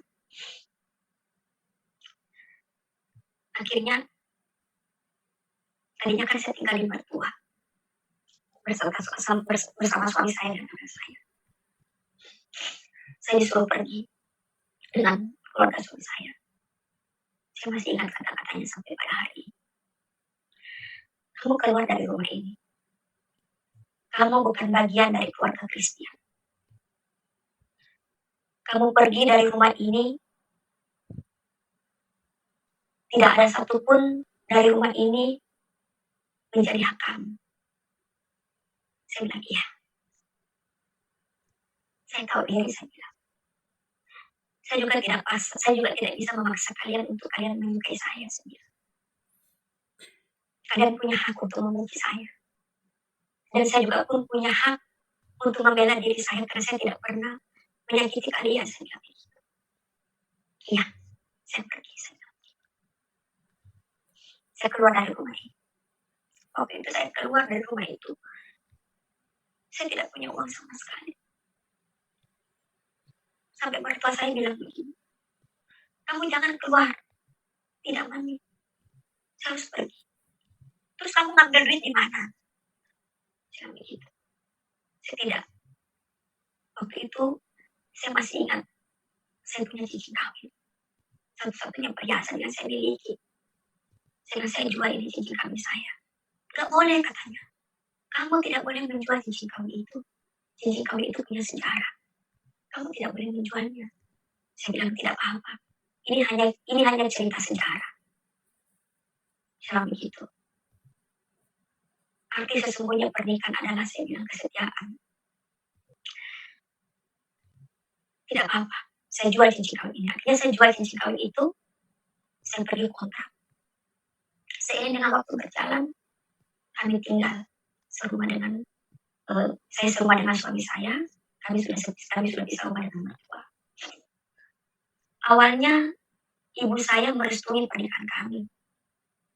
Tetapi karena intimidasi dari keluarganya ibu saya, karena ibu saya adalah muslim yang taat, muslim yang masih ada saudara mama saya yang pakai cadar, yang dengan berjubah panjang itu masih ada sampai hari ini.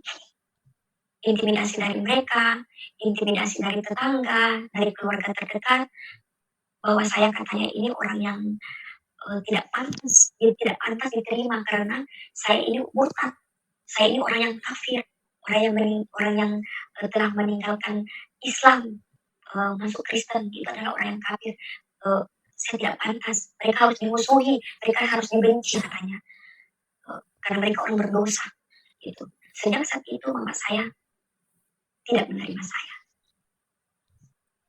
karena intimidasi dari keluarga, dari tetangga, dari saudara-saudaranya dia.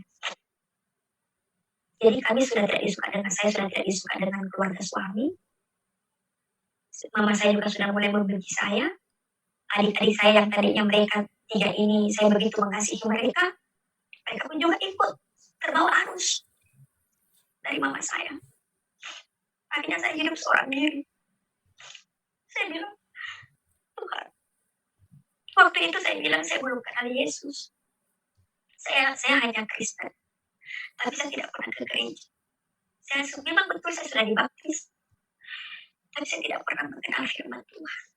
Jadi tidak ada kekuatan dalam diri saya. Saya rapuh, tidak ada kekuatan, tidak ada iman yang mendukungkan saya. Saya rapuh karena saya tidak mengenal firman Tuhan. Saya Kristen, tapi saya tidak mengenal firman Tuhan. Saya bilang, kenapa mereka berbuat begini sama saya? Bukankah saya ikut sama suami saya adalah seorang Kristen? Seharusnya keluarga-keluarga suami saya itu terima saya bilang. Karena saya berikut mereka. Mereka tidak ada pun satu yang menuntut saya. Tidak ada sama sekali. Dan akhirnya saya hidup seorang diri. Hidup dengan suami. Dengan anak saya. Tapi sekalipun saya dibenci dengan mama saya masih suka datang ke mama saya.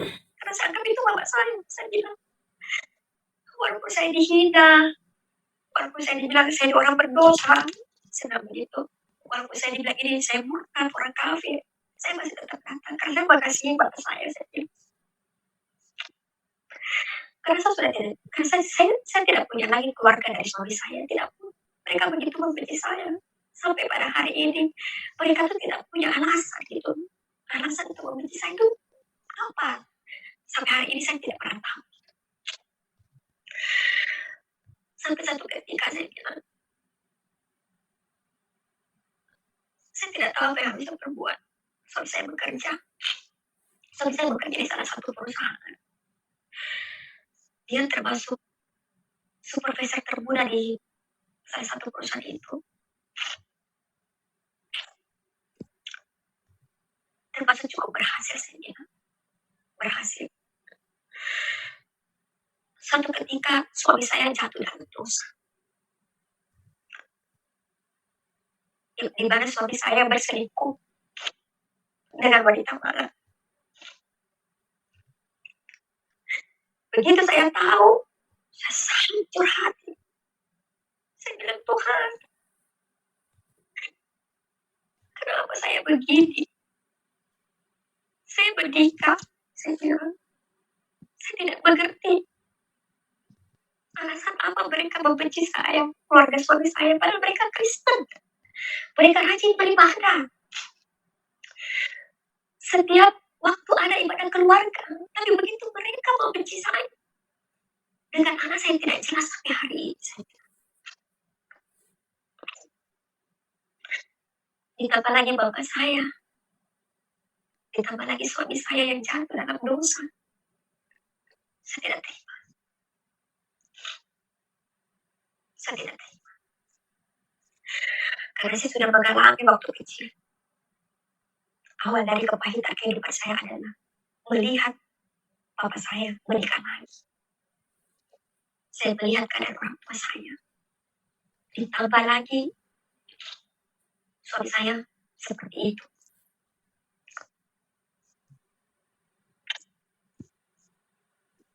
Saya hidup sendiri. Saya bilang, tidak ada lagi keharmonisan dalam rumah tangga saya. Sampai suatu waktu, saya bilang, saya tidak kuat. Saya tidak kuat, saya bilang. Saya itu menikah sama kamu, saya bilang. Karena saya mengasihi kamu, saya bilang, karena saya sayang kamu. Waktu itu saya belum mengerti mengasihi, saya bilang, karena saya sayang kamu. Kenapa kamu bikin saya begini, saya bilang. Seharusnya kamu sebagai seorang suami, saya bilang, tahu bahwa saudara-saudara kamu itu tidak suka sama saya. Kamu tuh melindungi saya. Kamu tuh pelihara saya, menjaga saya. Bukan malah kamu bikin saya begini. Kamu tahu bahwa pernikahan ini tidak, orang tua saya juga tidak suka. Kenapa kamu buat saya seperti ini? Saya bilang begitu. Sampai suatu ketika suami saya bilang, saya tidak kuat, saya bilang. Saya tidak kuat. Akhirnya, saya gugat cerai suami saya. Saya gugat cerai di Pengadilan Tinggi Makassar.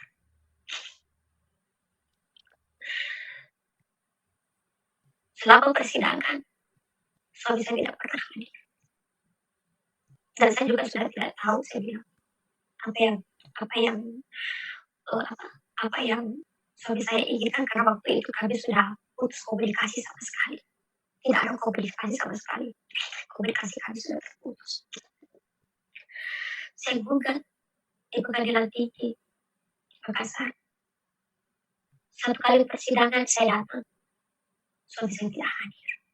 Akhirnya dikirim lagi surat panggilan untuk datang ke persidangan berikutnya. Ternyata di persidangan berikutnya, suami saya tidak hadir lagi. Karena saya melihat semua ini, akhirnya saya kecewa. Saya kecewa. Saya bilang, Tuhan, kenapa semua ini terjadi? Saat itu saya datang ke rumah saya. karena saya sudah terlalu lelah. Padahal mama saya tidak suka saya, tapi tetap saya datang. Karena saya mau kemana? Saya mau kemana? Saya nggak mungkin ke keluarga suami saya, karena mereka membenci saya. Saya tidak mungkin ke suami saya, karena suami saya sudah mempunyai wanita lain. Jadi saya mau kemana? Satu-satunya jalan yang saya datangi adalah mama saya. Saya berpikir biarpun saya dibenci, biarpun saya dihina, biarpun saya tidak disuka dengan mama saya harus datang.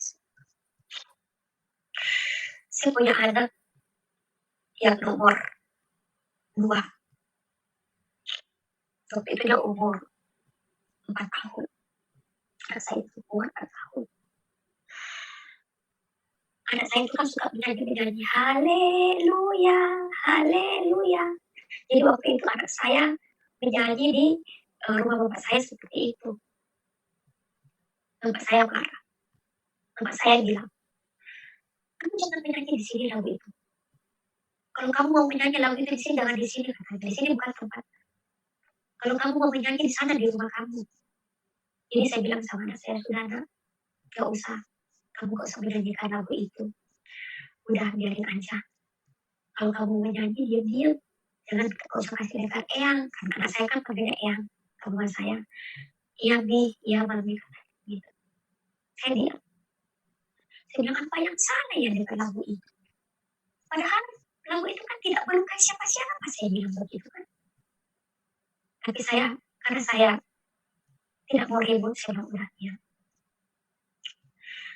Sampai satu ketika saya sudah terlalu capek. Capek sekali saya bilang. Keluarga suami saya begitu. Suami saya begitu. Mama saya begitu. Suami saya itu kerjanya hura-hura.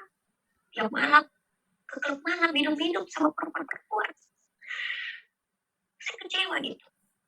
Sampai saya, suatu hari, saya punya anak yang nomor 3 waktu itu, umur 1 tahun, kurang lebih.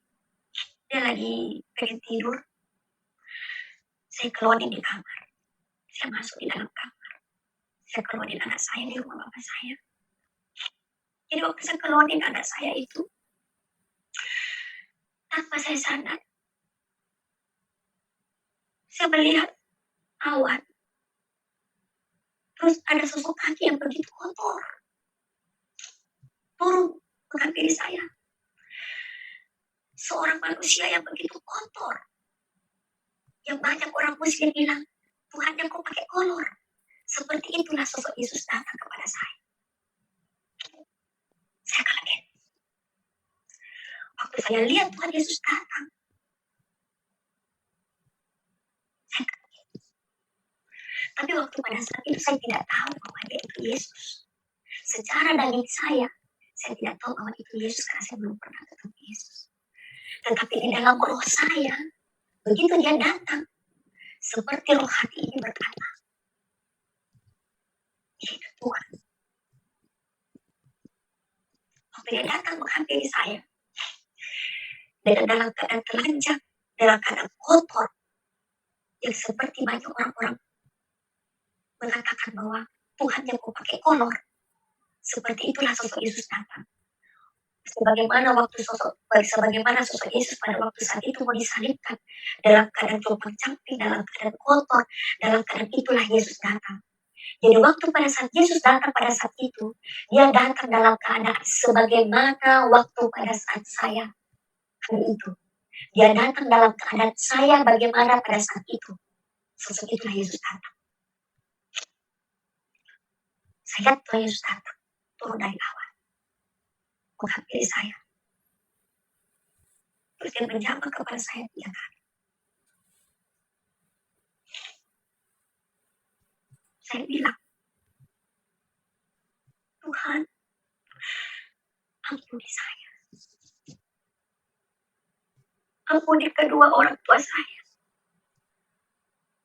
Ampuni keluarga suami saya. Ampuni suami saya. Ampuni orang-orang yang telah membenci saya.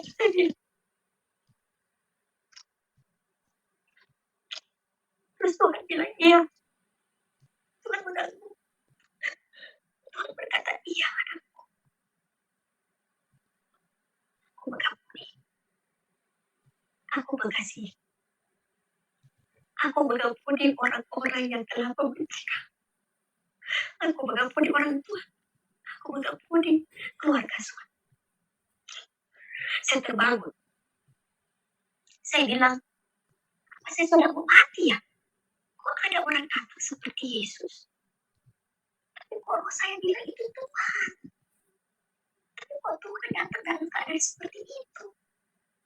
Yang seperti tadi saya katakan, Tuhan Yesus datang dalam keadaan sebagaimana waktu pada saat saya itu. Dia datang dalam keadaan saya lagi hancur hati, dibenci, dimasuk, dihina, bahkan dihujat dengan segala kejahatan yang tidak pernah saya lakukan. Tapi waktu pada saat ketemu dengan Tuhan Yesus, waktu itu saya belum ke gereja, saya juga belum mengenal firman, saya juga belum mengenal namanya Tuhan. Sampai satu ketika, setelah saya gugat suami saya cerai, saya sudah tidak ditunjuk lagi dengan gaya hidup dari suami saya. Saya ini bingung, saya bagaimana mau menghidupi anak saya, sedangkan saya punya anak 4 waktu pada saat itu. Ada anak 4 yang harus saya biayai, yang seharusnya makan, yang harus saya kasih makan, sedangkan saya sudah tidak punya tunjangan apa-apa dari suami. Semua tunjangan hidup saya dari suami diambil alih sama suami. Sedangkan saya bukan seperti orang-orang yang mengenyam pendidikan tinggi, tidak. Seperti dari awal saya bilang, saya tidak disekolahkan sama bapak saya. Sampai satu ketika, saya kerja di salah satu salon. Salon itu, saya bekerja di situ. Saya punya keahlian sedikit, bisa memotong rambut. Saya kerja di situ, saya pergunakan keahlian saya. Tapi yang namanya kerja di salon itu kan gajinya tidak seberapa. Gaji itu tidak mencukupi, saya bilang, untuk biaya kehidupan anak kami 4 orang. Saya bingung bagaimana. Sedangkan saya ini sudah tidak ada komunikasi lagi dengan suami. Putus komunikasi dengan suami. Dengan keluarga suami juga tidak, dengan orang tua juga tidak. Sampai satu ketika saya bilang sama mama saya, Ma, saya titip anak saya 4 orang. Saya mau pindah ke Makassar. Mama saya bilang, kamu kemana?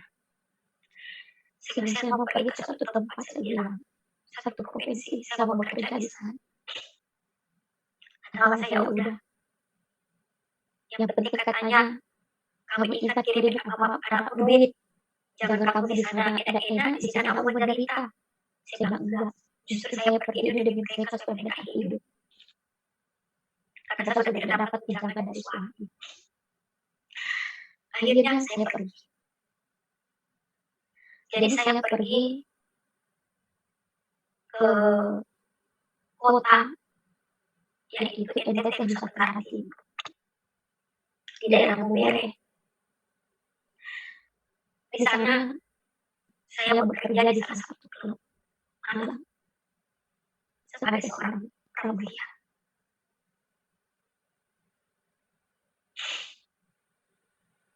Tiap malam kerja saya itu mabuk.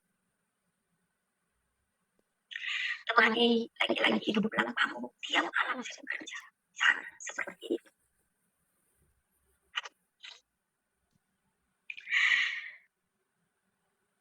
Sampai satu ketika saya merasa sudah lelah sekali dengan pekerjaan itu.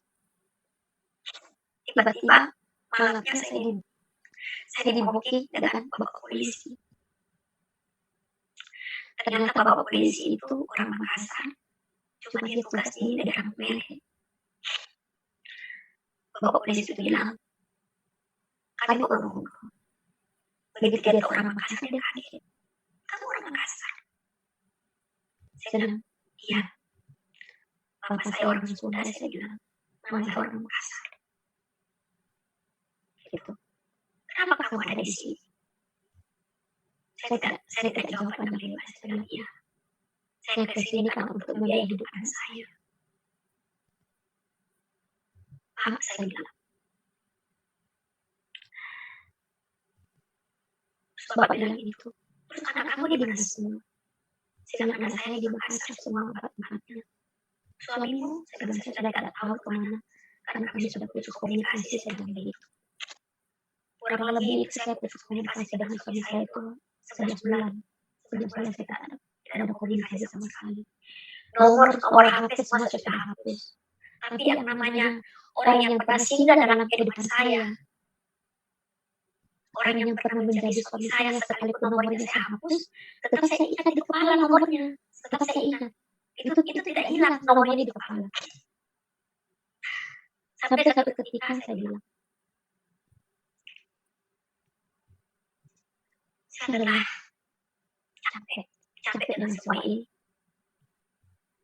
Tiba-tiba saya tertidur. Seperti ada sesuatu gitu yang menggerakkan hati saya. Telepon suamimu, hubungi suamimu. Tapi daging ini, pikiran ini tidak mau gitu. Pikiran ini tidak mau. Tapi di dalam hati ini keras berbicara. Di dalam hati ini keras berbicara. Hubungi suamimu, telepon suamimu. Akhirnya saya coba tidak mengeraskan hati saya saat telepon suami saya. Begitu saya telepon suami saya tanya, bagaimana kabar kamu? Suami saya bilang, kabar saya baik. Saya lagi sakit sekarang. Saya bilang sama suami saya, kamu sakit apa? Dia bilang, saya sudah 3 hari tidak ke proyek. Karena saya sakit. Terus dia tanya, kamu di mana? Saya jawab, saya di Bumere. Kamu ngapain di Bumere? Saya kerja, saya bilang. Kamu kerja apa di sana? Kata suami saya. Saya bilang, saya kerja di kelurahan sebagai seorang pramudia. Suami saya bilang, kenapa kamu kerja begitu? Kamu kan tahu, itu gak baik. Kamu gak boleh kerja begitu. Saya jawab kembali suami saya. Kamu kan suka ke klub malam. Kamu suka wanita-wanita malam. Kamu suka wanita malam, bukan? Makanya saya lakukan seperti ini. Karena kamu suka wanita pemilu, saya bilang begitu. Kamu suka wanita malam, saya lakukan seperti ini. Akhirnya sudah saya bilang, kamu mau pulang gak? Sedangkan saya mau pulang. Saya mau benahi rumah tangga kita. Terus kamu di sana bagaimana? Saya bilang, cuma saya tidak bisa pulang. Kenapa? Karena saya terikat kontrak di salah satu klub ini. Karena sebelum saya berangkat ke Maumere, sebelum saya berangkat dari Makassar ke Maumere, saya sudah ambil uang sama pemilik klub untuk biaya hidup anak saya selama saya berangkat ke Maumere, selama saya bekerja dan belum ada hasil gaji, dan saya ambil dulu ke situ untuk hidup anak saya bilang. Saya tidak bisa, karena saya terhitung kontrak. Kalau kontrak saya tidak selesai, terus saya pulang, saya harus bayar cas sebesar 10 juta. Saya bilang gitu. Sedangkan saya kan tidak punya uang sebesar itu. Terus saya bilang, terus bagaimana caranya? Saya bilang, udah, tidak apa-apa. Nanti saya pikirkan di sini, saya bilang begitu. Tapi satu ketika, datang lagi tuh bapak polisi. Dia bikin saya. Akhirnya saya ngobrol dengan bapak polisi itu. Bapaknya baik. Bapak itu sangat baik. Bapak itu sangat menghargai saya sebagai seorang wanita. Jadi waktu pada saat saya temani bapak itu ngobrol dan sebagai teman hidupnya, sama sekali pun dia tidak memperlakukan saya buruk seperti wanita-wanita pramudia lainnya, tidak. Dia sangat menghargai saya. Sampai suatu ketika saya ketemu lagi dengan bapak itu, saya bilang, Pak, Bapak bisa tolong saya enggak? Bapak itu bilang, saya tolong apa kamu? Kamu mau saya tolong apa? Pak, saya mau keluar dari sini. Tapi saya bingung sama terikat kontrak. Kalau saya pergi dari sini, sedangkan kontrak saya masih berjalan, saya harus bayar cas 10 juta, sedangkan saya tidak punya uang sebesar itu. Terus apa yang harus saya lakukan? Bisa nggak Bapak keluarkan saya dari tempat ini? Oh bisa, katanya, bisa. Karena Bapak itu punya jabatan di sana, dia cukup berpengaruh dan cukup dikenal juga dengan pemilik klub itu. Akhirnya bapak itu bilang, sini saya minta nomor HP kamu, besok pagi saya hubungi kamu. Nanti saya hubungi bos kamu. Ya, akhirnya malam itu dia minta nomor HP saya. Dia minta nomor HP saya, terus besok paginya saya dapat, besoknya dia telepon saya. Dia bilang apa? Saya sudah ngomong sama bos kamu. Saya bilang saya mau bawa kamu keluar dari sini. Tapi saya tidak bilang sama bos kamu kalau saya mau pulangkan kamu ke Makassar. Karena jangan sampai bos kamu itu mengatakan bahwa kamu masih terikat kontrak, saya jadi nanti bagaimana gitu. Jadi saya cuma bilang saya bawa kamu keluar dari tempat ini gitu. Ya, gitu. Jadi kamu diam aja dulu di situ. Nanti saya akan urus kata bapak polisi itu. Ya. Tapi nggak lama kemudian bos saya datang, pemilik klub itu datang. Padahal sebelumnya saya bekerja di klub itu baru dikontrak 3 bulan, tapi saya termasuk salah satu kembang di klub itu. Di klub itu menurut setiap tamu dan teman-teman lain yang ngomong gitu. Jadi saya salah satu wanita idola di klub itu gitu kan. Jadi setelah bapak itu ngomong, bos pemilik klub itu datang sama saya. Dia bilang, Yani, besok kamu siap-siapkan ya barang kamu. Saya bilang, kenapa kak? Kamu mau dibawa keluar dengan bapak polisi yang kamu temani semalam. Oh iya, kamu siapkan semuanya, terus kamu ikut dia sebentar lagi dia datang menjemput. Iya, terima kasih pak. Setelah saya keluar, setelah bapak itu datang, saya tidak terlalu banyak bawa pakaian, saya hanya bawa secukupnya saja. Dan pakaian-pakaian saya dan peralatan-peralatan yang lain itu saya simpan di koper. Saya bilang sama teman-teman pramuya yang lain, kalau kalian mau pakai aja nggak apa-apa. Gitu, saya nggak gembok koper saya, tapi kalian mau pakai aja. Karena saya sudah mau pergi, saya bilang begitu. Akhirnya nggak lama bapak itu datang. Setelah itu saya keluar, terus bapak itu bilang begini, Yani, kita makan dulu, nanti kita ngobrol di tempat makan. Iya pak, akhirnya kita ke tempat makan, kita ngobrol di tempat makan. Setelah saya tiba di tempat makan, akhirnya bapak itu ngomong sama saya, Yani, saya sudah ngomong sama bos kamu. Untuk sementara malam ini kamu nginap di hotel dulu. Gak apa-apa ya, kamu sendiri. Kamu nginap di hotel, masalah hotel tidak usah kamu pikirkan, nanti saya bayar hotel. Nanti besok saya persiapkan ongkos buat kamu, saya persiapkan dulu tiket-tiketnya buat kamu untuk kamu terbang ke Makassar. Nanti setelah tiba di Makassar, kamu akan bertemu dengan anggota saya. Nanti anggota saya yang akan bawa kamu pulang ke rumah orang tua kamu. Jadi saya bilang, iya pak. Jadi saya ikutin lah apa yang menjadi perintah bapak itu. Nah, setelah tiket saya semua sudah siap, bapak itu telepon lagi. Yani kamu siap-siap, besok kamu berangkat, tiket pesawat kamu sudah ada, saya antar kamu sampai di bandara. Setelah kamu berangkat, baru saya tinggal nanti ingat, sampai di bandara Makassar akan ada anggota saya yang jemput. Iya pak, terima kasih. Setelah kami sampai tiba di Makassar, adalah anggotanya yang jemput saya. Ada anggotanya yang jemput saya. Akhirnya saya diantar sampai ke rumah orang tua saya. Setelah saya tiba di rumah orang tua saya, anggotanya pulang. Saya sempat bermalam kurang lebih sekitar 3 atau 4 hari saya nginap di mama saya. Saya bilang sama mama saya, Ma, saya kalau lama di sini, saya bilang, emang kenapa? Saya cuma 4 hari, saya bilang. Terus kamu mau kemana? Saya mau balik lagi ke Mutiara, alasan saya begitu. Oh begitu. Ya udah, katanya gitu. Yang penting kalau kamu balik simpan duit buat anak kamu. Iya mas, saya bilang begitu. Iya, gitu. Saya diam-diam komunikasi dengan suami saya. Karena mama saya marah kalau dia tahu saya balik lagi itu dengan suami saya. Mama saya marah.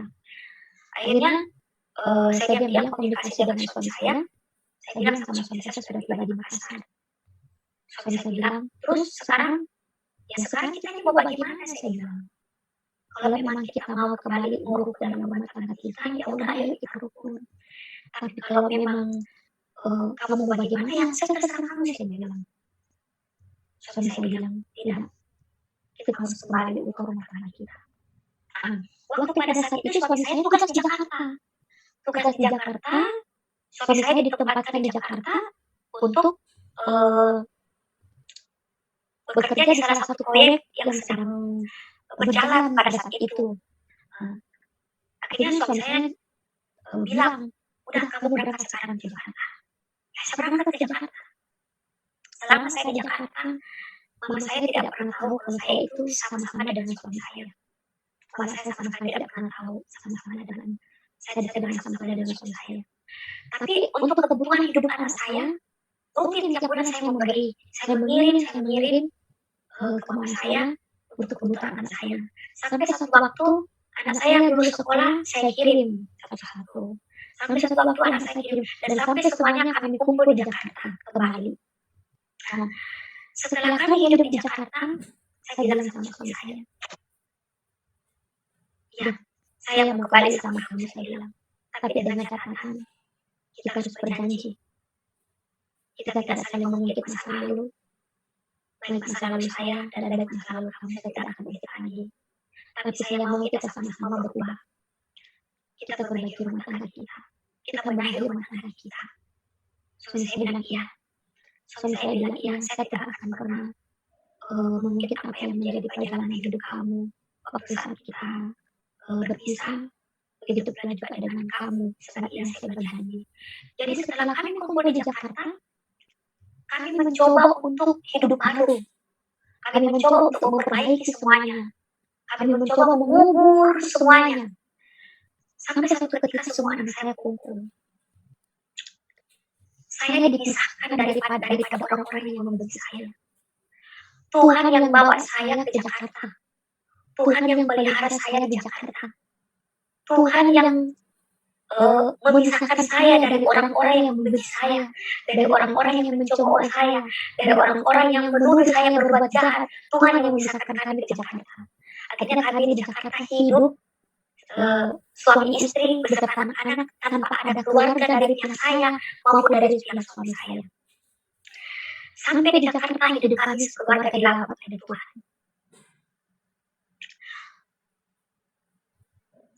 Kami dilawat oleh Tuhan. Jadi setiap hari Minggu itu kami kan suka pergi jalan-jalan sama anak-anak. Kalau saya lihat orang keluar dari gereja, hati saya itu teduh banget. Karena saya kan memang tidak pernah gereja gereja. Jadi selama pernikahan saya, selama saya menerima Yesus masuk ke dalam kehidupan saya sebagai juru selamat saya sampai saya ketemu Tuhan Yesus di dalam alam roh mimpi, itu sama sekali saya belum pernah ke gereja. Nanti setelah saya kumpul di Jakarta, bertemu dengan suami saya, kumpul dengan anak-anak saya, baru kerinduan itu muncul. Jadi waktu itu kami pergi jalan-jalan hari Minggu sama anak-anak saya, tiba-tiba kami lihat orang pulang dari gereja. Saya bilang sama suami saya begini, saya lihat orang pulang dari gereja kayaknya teduh banget deh. Kata suami saya, iya, yuk minggu depan kita ke gereja yuk. Kita ngapain begini jalan-jalan begini, kita ke gereja. Itu lihat tuh semua pada pulang ke gereja, lihatnya adem banget. Kata suami saya, ya udah. Dan sampai pada saat itu minggu depan, setelah hari Minggunya tuh 3 hari Minggu kami ke gereja sama suami saya. Jadi waktu saya pertama kali ke gereja, di situ saya tidak mengerti ibadah orang Kristen itu seperti apa. Saya tidak tahu memuji Tuhan. Bahkan untuk baca firman pun saya tidak tahu.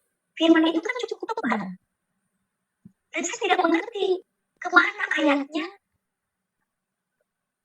surat apa, pasal apa, ayat berapa untuk menjawab firman itu, untuk menjawab pergumulan saya tidak mengerti. Tapi karena ada kerinduan saya untuk beribadah, makanya saya terus beribadah kepada Tuhan. Sampai satu ketika, saya subuh-subuh rindu sekali sama Tuhan. Saya bilang, saya rindu sekali sama Tuhan. Saya rindu sekali sama Tuhan Yesus. Saya memuji Tuhan, saya putar lagu pujian. Saya memuji Tuhan sampai saya menangis. Begitu saya menangis, saya masuk ke dalam kamar, saya pukul dada saya. Di dalam dada saya ini ada rasa hancur.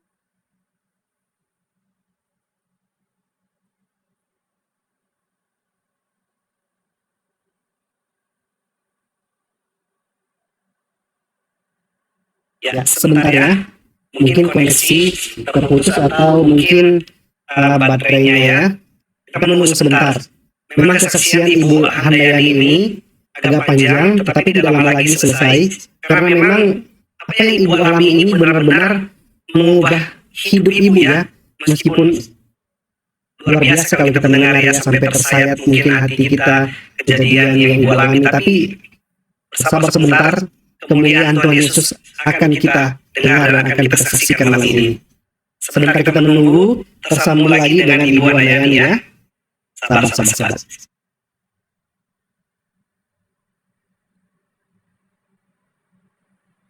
Anggap saja ini lagi break iklan ya. Kita menunggu sampai Ibu tersambung lagi.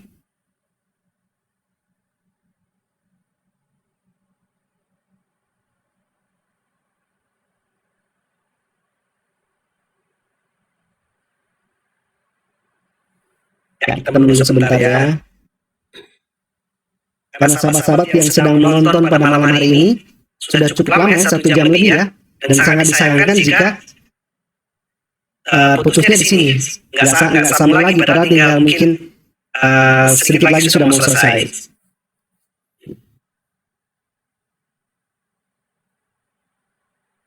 Ya, saya curiga mungkin karena kehabisan baterai.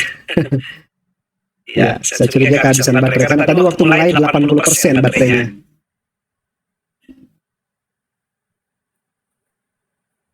Ya, lagi break iklan, sekalian saya bikin cappuccino and sandwich. Ya, silakan Bu ya.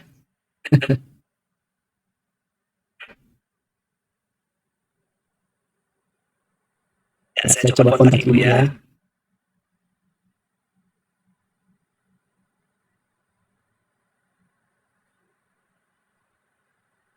Oke, Ibu sudah masuk lagi. Sebentar. Iya.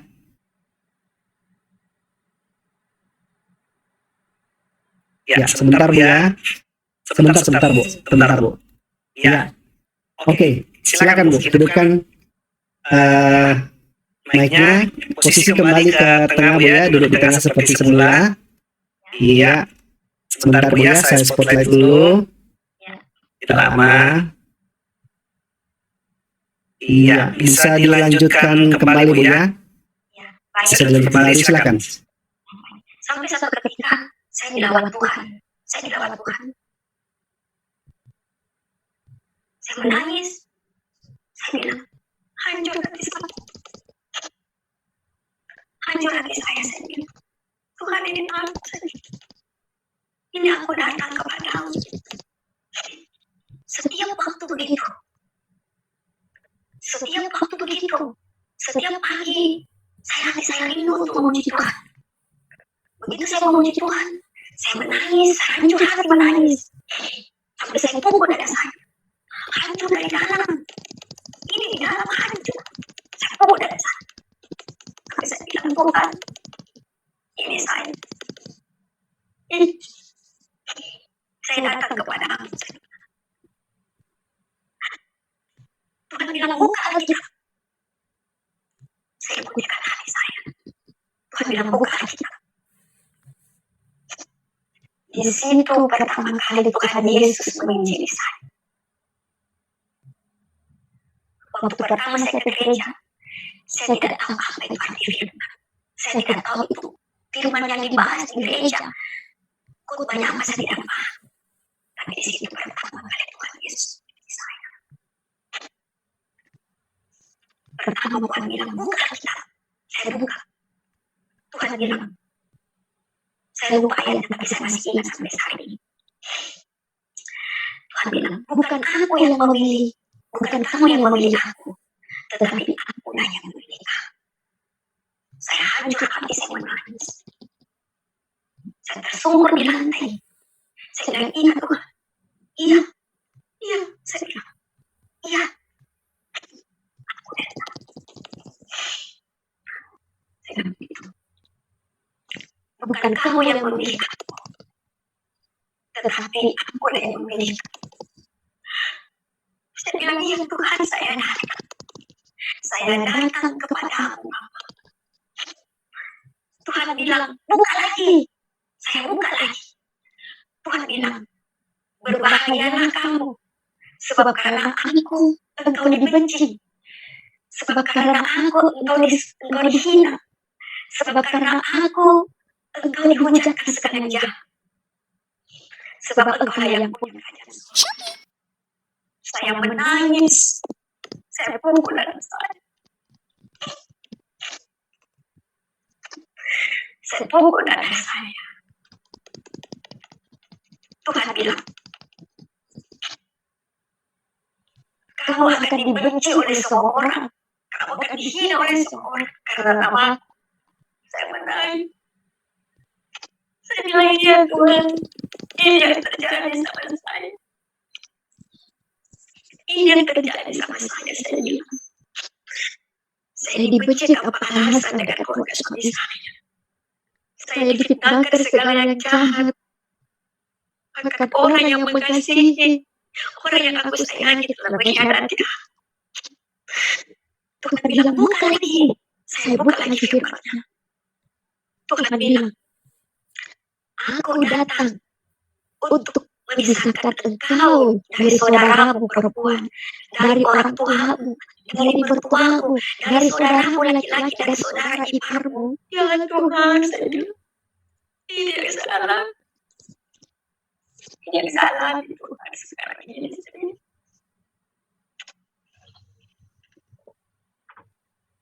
Ini yang salah. Tuhan bilang, buka lagi. Saya buka lagi. Tuhan bilang, musuhmu adalah orang seisi rumahmu. Jadi, iya. Inilah firman. Inilah Injil pertama kali Tuhan menginjili saya. Saya bilang, hari itu saya bilang, saya dilawan dengan Roh Kudus. Saya diurapi dengan Roh Kudus. Saya berkata-kata bahasa roh. Sampai Tuhan bilang, lihat anakku. Engkau anak yang aku kasih. Iya. Sampai saya menangis. Saya menangis bersyukur kepada kaki Tuhan. Firman inilah tergenapi dalam kehidupan saya. Pertama Tuhan mengatakan, bukan Tuhan yang memilih, bukan aku yang memilih Tuhan, tetapi Tuhanlah yang memilih. Dari kecil, kelas 5 dan SD, saya suka menyanyikan lagu pujian Selamat Hari Natal. Selamat Hari Natal, selamat merayakan hari kelahiran Tuhan Yesus. Saat itulah saya baru sadar setelah kelas 5 SD, ternyata saya sudah menerima Yesus lahir ke dalam hidup saya. Dengan firman Tuhan. Pada saat saya menikah dengan suami saya, tanpa alasan, saya dibenci dengan perkataan suami saya. Bahkan saya difitnahkan segala yang jahat dalam hidup saya. Setelah pernikahan saya berjalan, tanpa alasan, orang tua saya pun ikut membenci saya.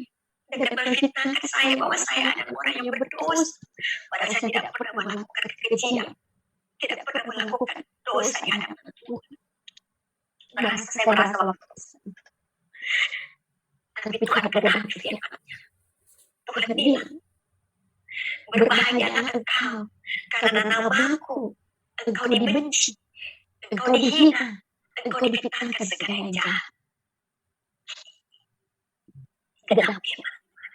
Di situ saya bersyukur, saya tersadar. Saya bilang, iya. Pakai aku jadi alat. Pakai aku jadi alat untuk Tuhan Yesus untuk menyampaikan kebenaran-Mu dalam hidupku. Ini aku. Firman Tuhan itu hidup dalam diriku. Firman Tuhan itu nyata dalam hidupku. Semua tergenapi. Berbahagialah karena namaku engkau dibenci, karena namaku engkau dihina, karena namaku engkau dihujat, karena namaku engkau dituduhkan segala yang jahat. Berbahagialah sebab engkau adalah punya kerajaan. Saya mengangkat tangan, saya tersungkur, saya menangis bagi Tuhan Yesus. Saya ingat waktu saya kecil, saya suka disuruh menangis sama mama saya.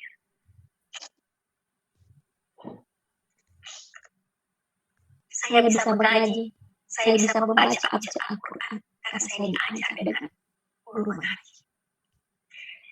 Saya bisa membaca Al-Fatihah, saya bisa membaca Qul huwallahu ahad, Allahu samad, lam yalid walam yulad walam yakul lahu kufuwan ahad. Bismillahirrahmanirrahim. Alhamdulillahirabbil alamin, arrahmanirrahim, maliki yaumiddin, ihdinas siratal mustaqim, siratal ladzina an'amta 'alaihim, ghairil maghdubi 'alaihim waladdallin. Saya bisa membaca tulisan Al-Quran karena saya diajar dengan guru mengaji, seorang manusia yang menjadi guru untuk kami diajar mengaji. Tapi kali ini Tuhan Yesus sendiri yang datang melalui lawatannya dalam hati saya untuk menginjili saya pertama kali, yaitu firman Tuhan yang saya dengar pada hari itu. Saat itu saya lupa. Ternyata apa yang saya alami dari kecil sampai pada pemulihan hubungan suami saya dengan kehidupan saya, itu tertulis di dalam Alkitab. Saya bercerai, melakukan gugatan perceraian, bahkan ikut persidangan 2 kali. 2 kali tidak dihadiri suami saya. Sampai pada hari ini saya tidak pernah mencabut gugatan perceraian saya di Pengadilan Tinggi Makassar. Dan sampai hari ini setelah saya kembali dengan suami saya, tidak ada pun surat panggilan dari Pengadilan Makassar. Bukti nyata masalah. Tidak ada satu pun yang dapat memisahkan kecuali mau. Kenapa? Ini hidup saya. Firman itu Tuhan Yesus Kristus ke dalam hidup saya. Perjalanan hidup saya, skenario-nya, sutradaranya adalah Tuhan Yesus Kristus. Saya hanya pemeran. Saya hanya pemeran. Dan saya menang melalui pergumulan yang saya hadapi. Pertama kali Tuhan mengajarkan kepada saya. Waktu Tuhan datang dalam alam roh saya berkata, Tuhan, waktu pertama kali Tuhan Yesus datang, saya ulangi ya, waktu pertama kali Tuhan Yesus datang ke dalam alam roh mimpi saya, pertama kali datang Tuhan mengusap kepala saya. Tuhan berkata, saya berkata kepada Tuhan, Tuhan Yesus, ampuni saya. Ampuni kedua orang tua. Ampuni suamiku. Ampuni seluruh keluarga suamiku. Ampuni semua orang yang membenci dan menghujat aku. Tuhan bilang, mengusap kepalaku. Tuhan bilang, iya anakku. Aku mengampuni mereka. Aku mengampuni orang tua. Aku mengampuni orang-orang yang membenci kamu. Aku mengasihi anak. Genap firman Tuhan. Tuhan bilang, kasihilah musuh. Ampuni orang-orang yang membenci kamu. Agar Tuhan tidak menghukum mereka. Saya anak Tuhan yang telah dipilih Yesus Kristus. Anak Tuhan punya kuasa untuk mengampuni. Sebab kalau saya tidak mengampuni, Tuhan pun tidak mengampuni mereka. Tapi pada waktu saat di alam roh saya bertemu dengan Tuhan Yesus, saya mengatakan kepada Tuhan, ampuni mereka. Agar itu pun juga Tuhan mengampuni orang-orang yang membenci saya.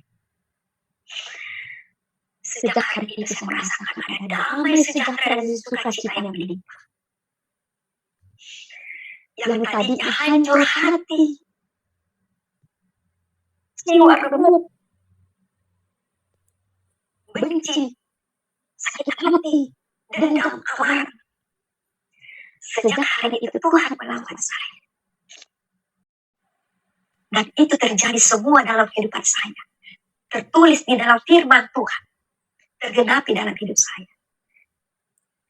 Saat itulah saya dipulihkan. Sejak hari itu, saya bilang sama Tuhan, aku memilih untuk datang beribadah kepada-Mu. Aku dan seisi rumahku akan beribadah kepada-Mu. Genap firman Tuhan. Saya punya anak 5. Anak tertua saya sedang dalam pergumulan. Keempat anak saya beserta saya dan suami saya.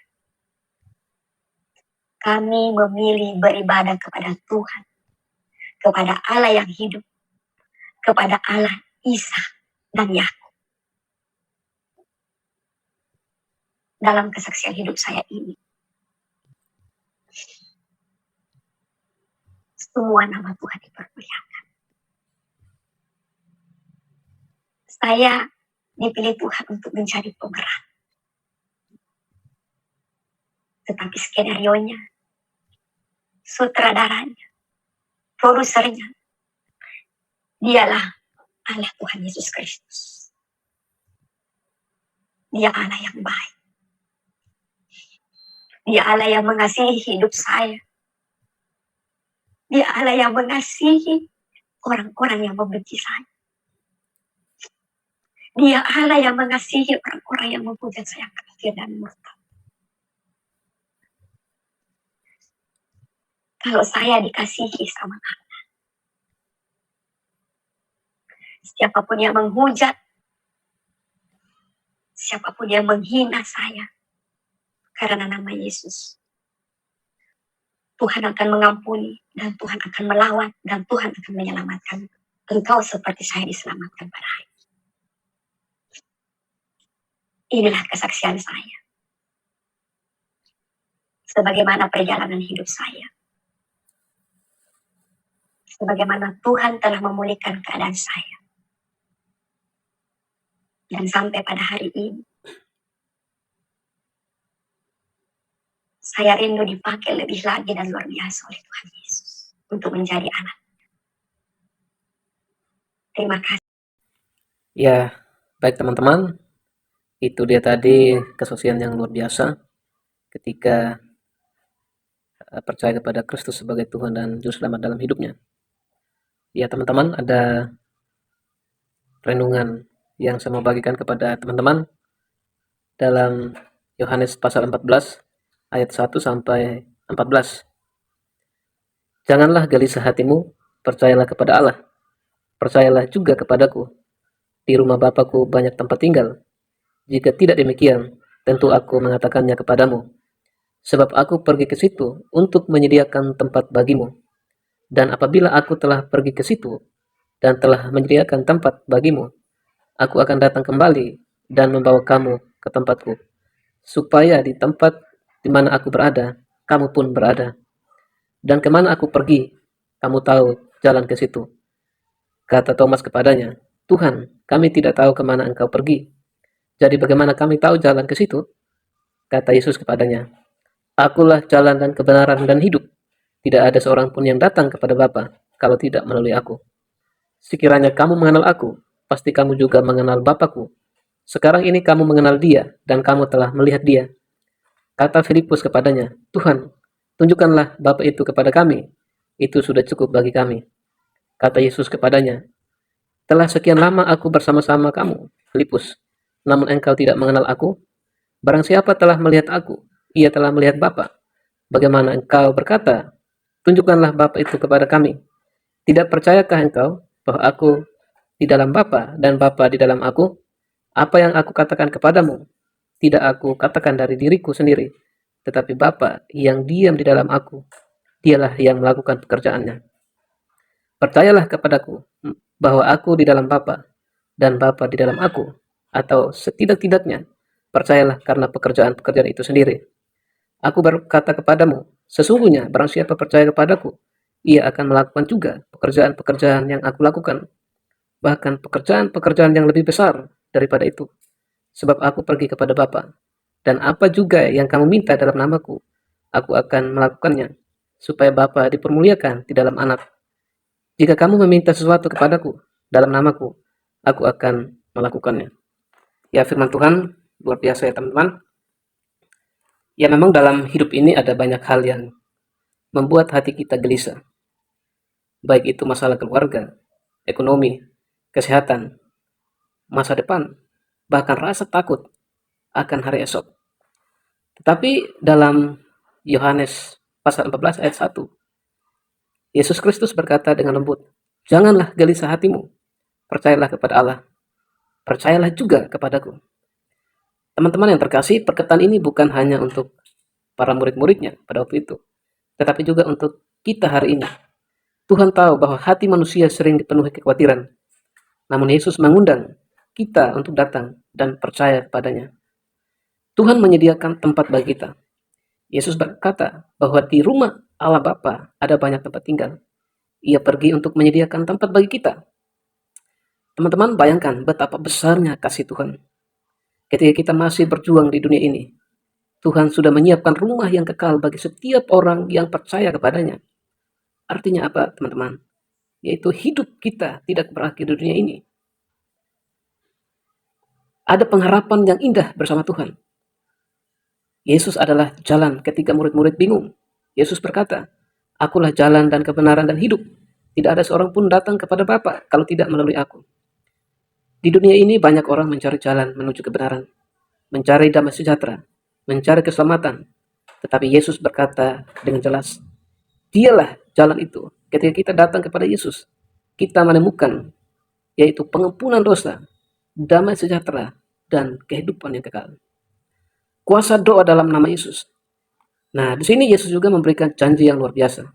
Ia berkata bahwa apa yang kita minta dalam namanya akan Dia lakukan. Ini berarti kita tidak berjalan sendirian. Ketika kita berdoa, Tuhan mendengar. Ketika kita berseru, Tuhan bekerja. Mungkin hari ini hati kita sedang gelisah. Mungkin ada masalah yang terasa terlalu berat. Ingatlah satu hal, bahwa Yesus tidak pernah meninggalkan kita. Dia adalah jalan, Dia adalah kebenaran, Dia adalah hidup. Datanglah kepadanya dengan iman, dan kita akan menemukan damai yang sejati.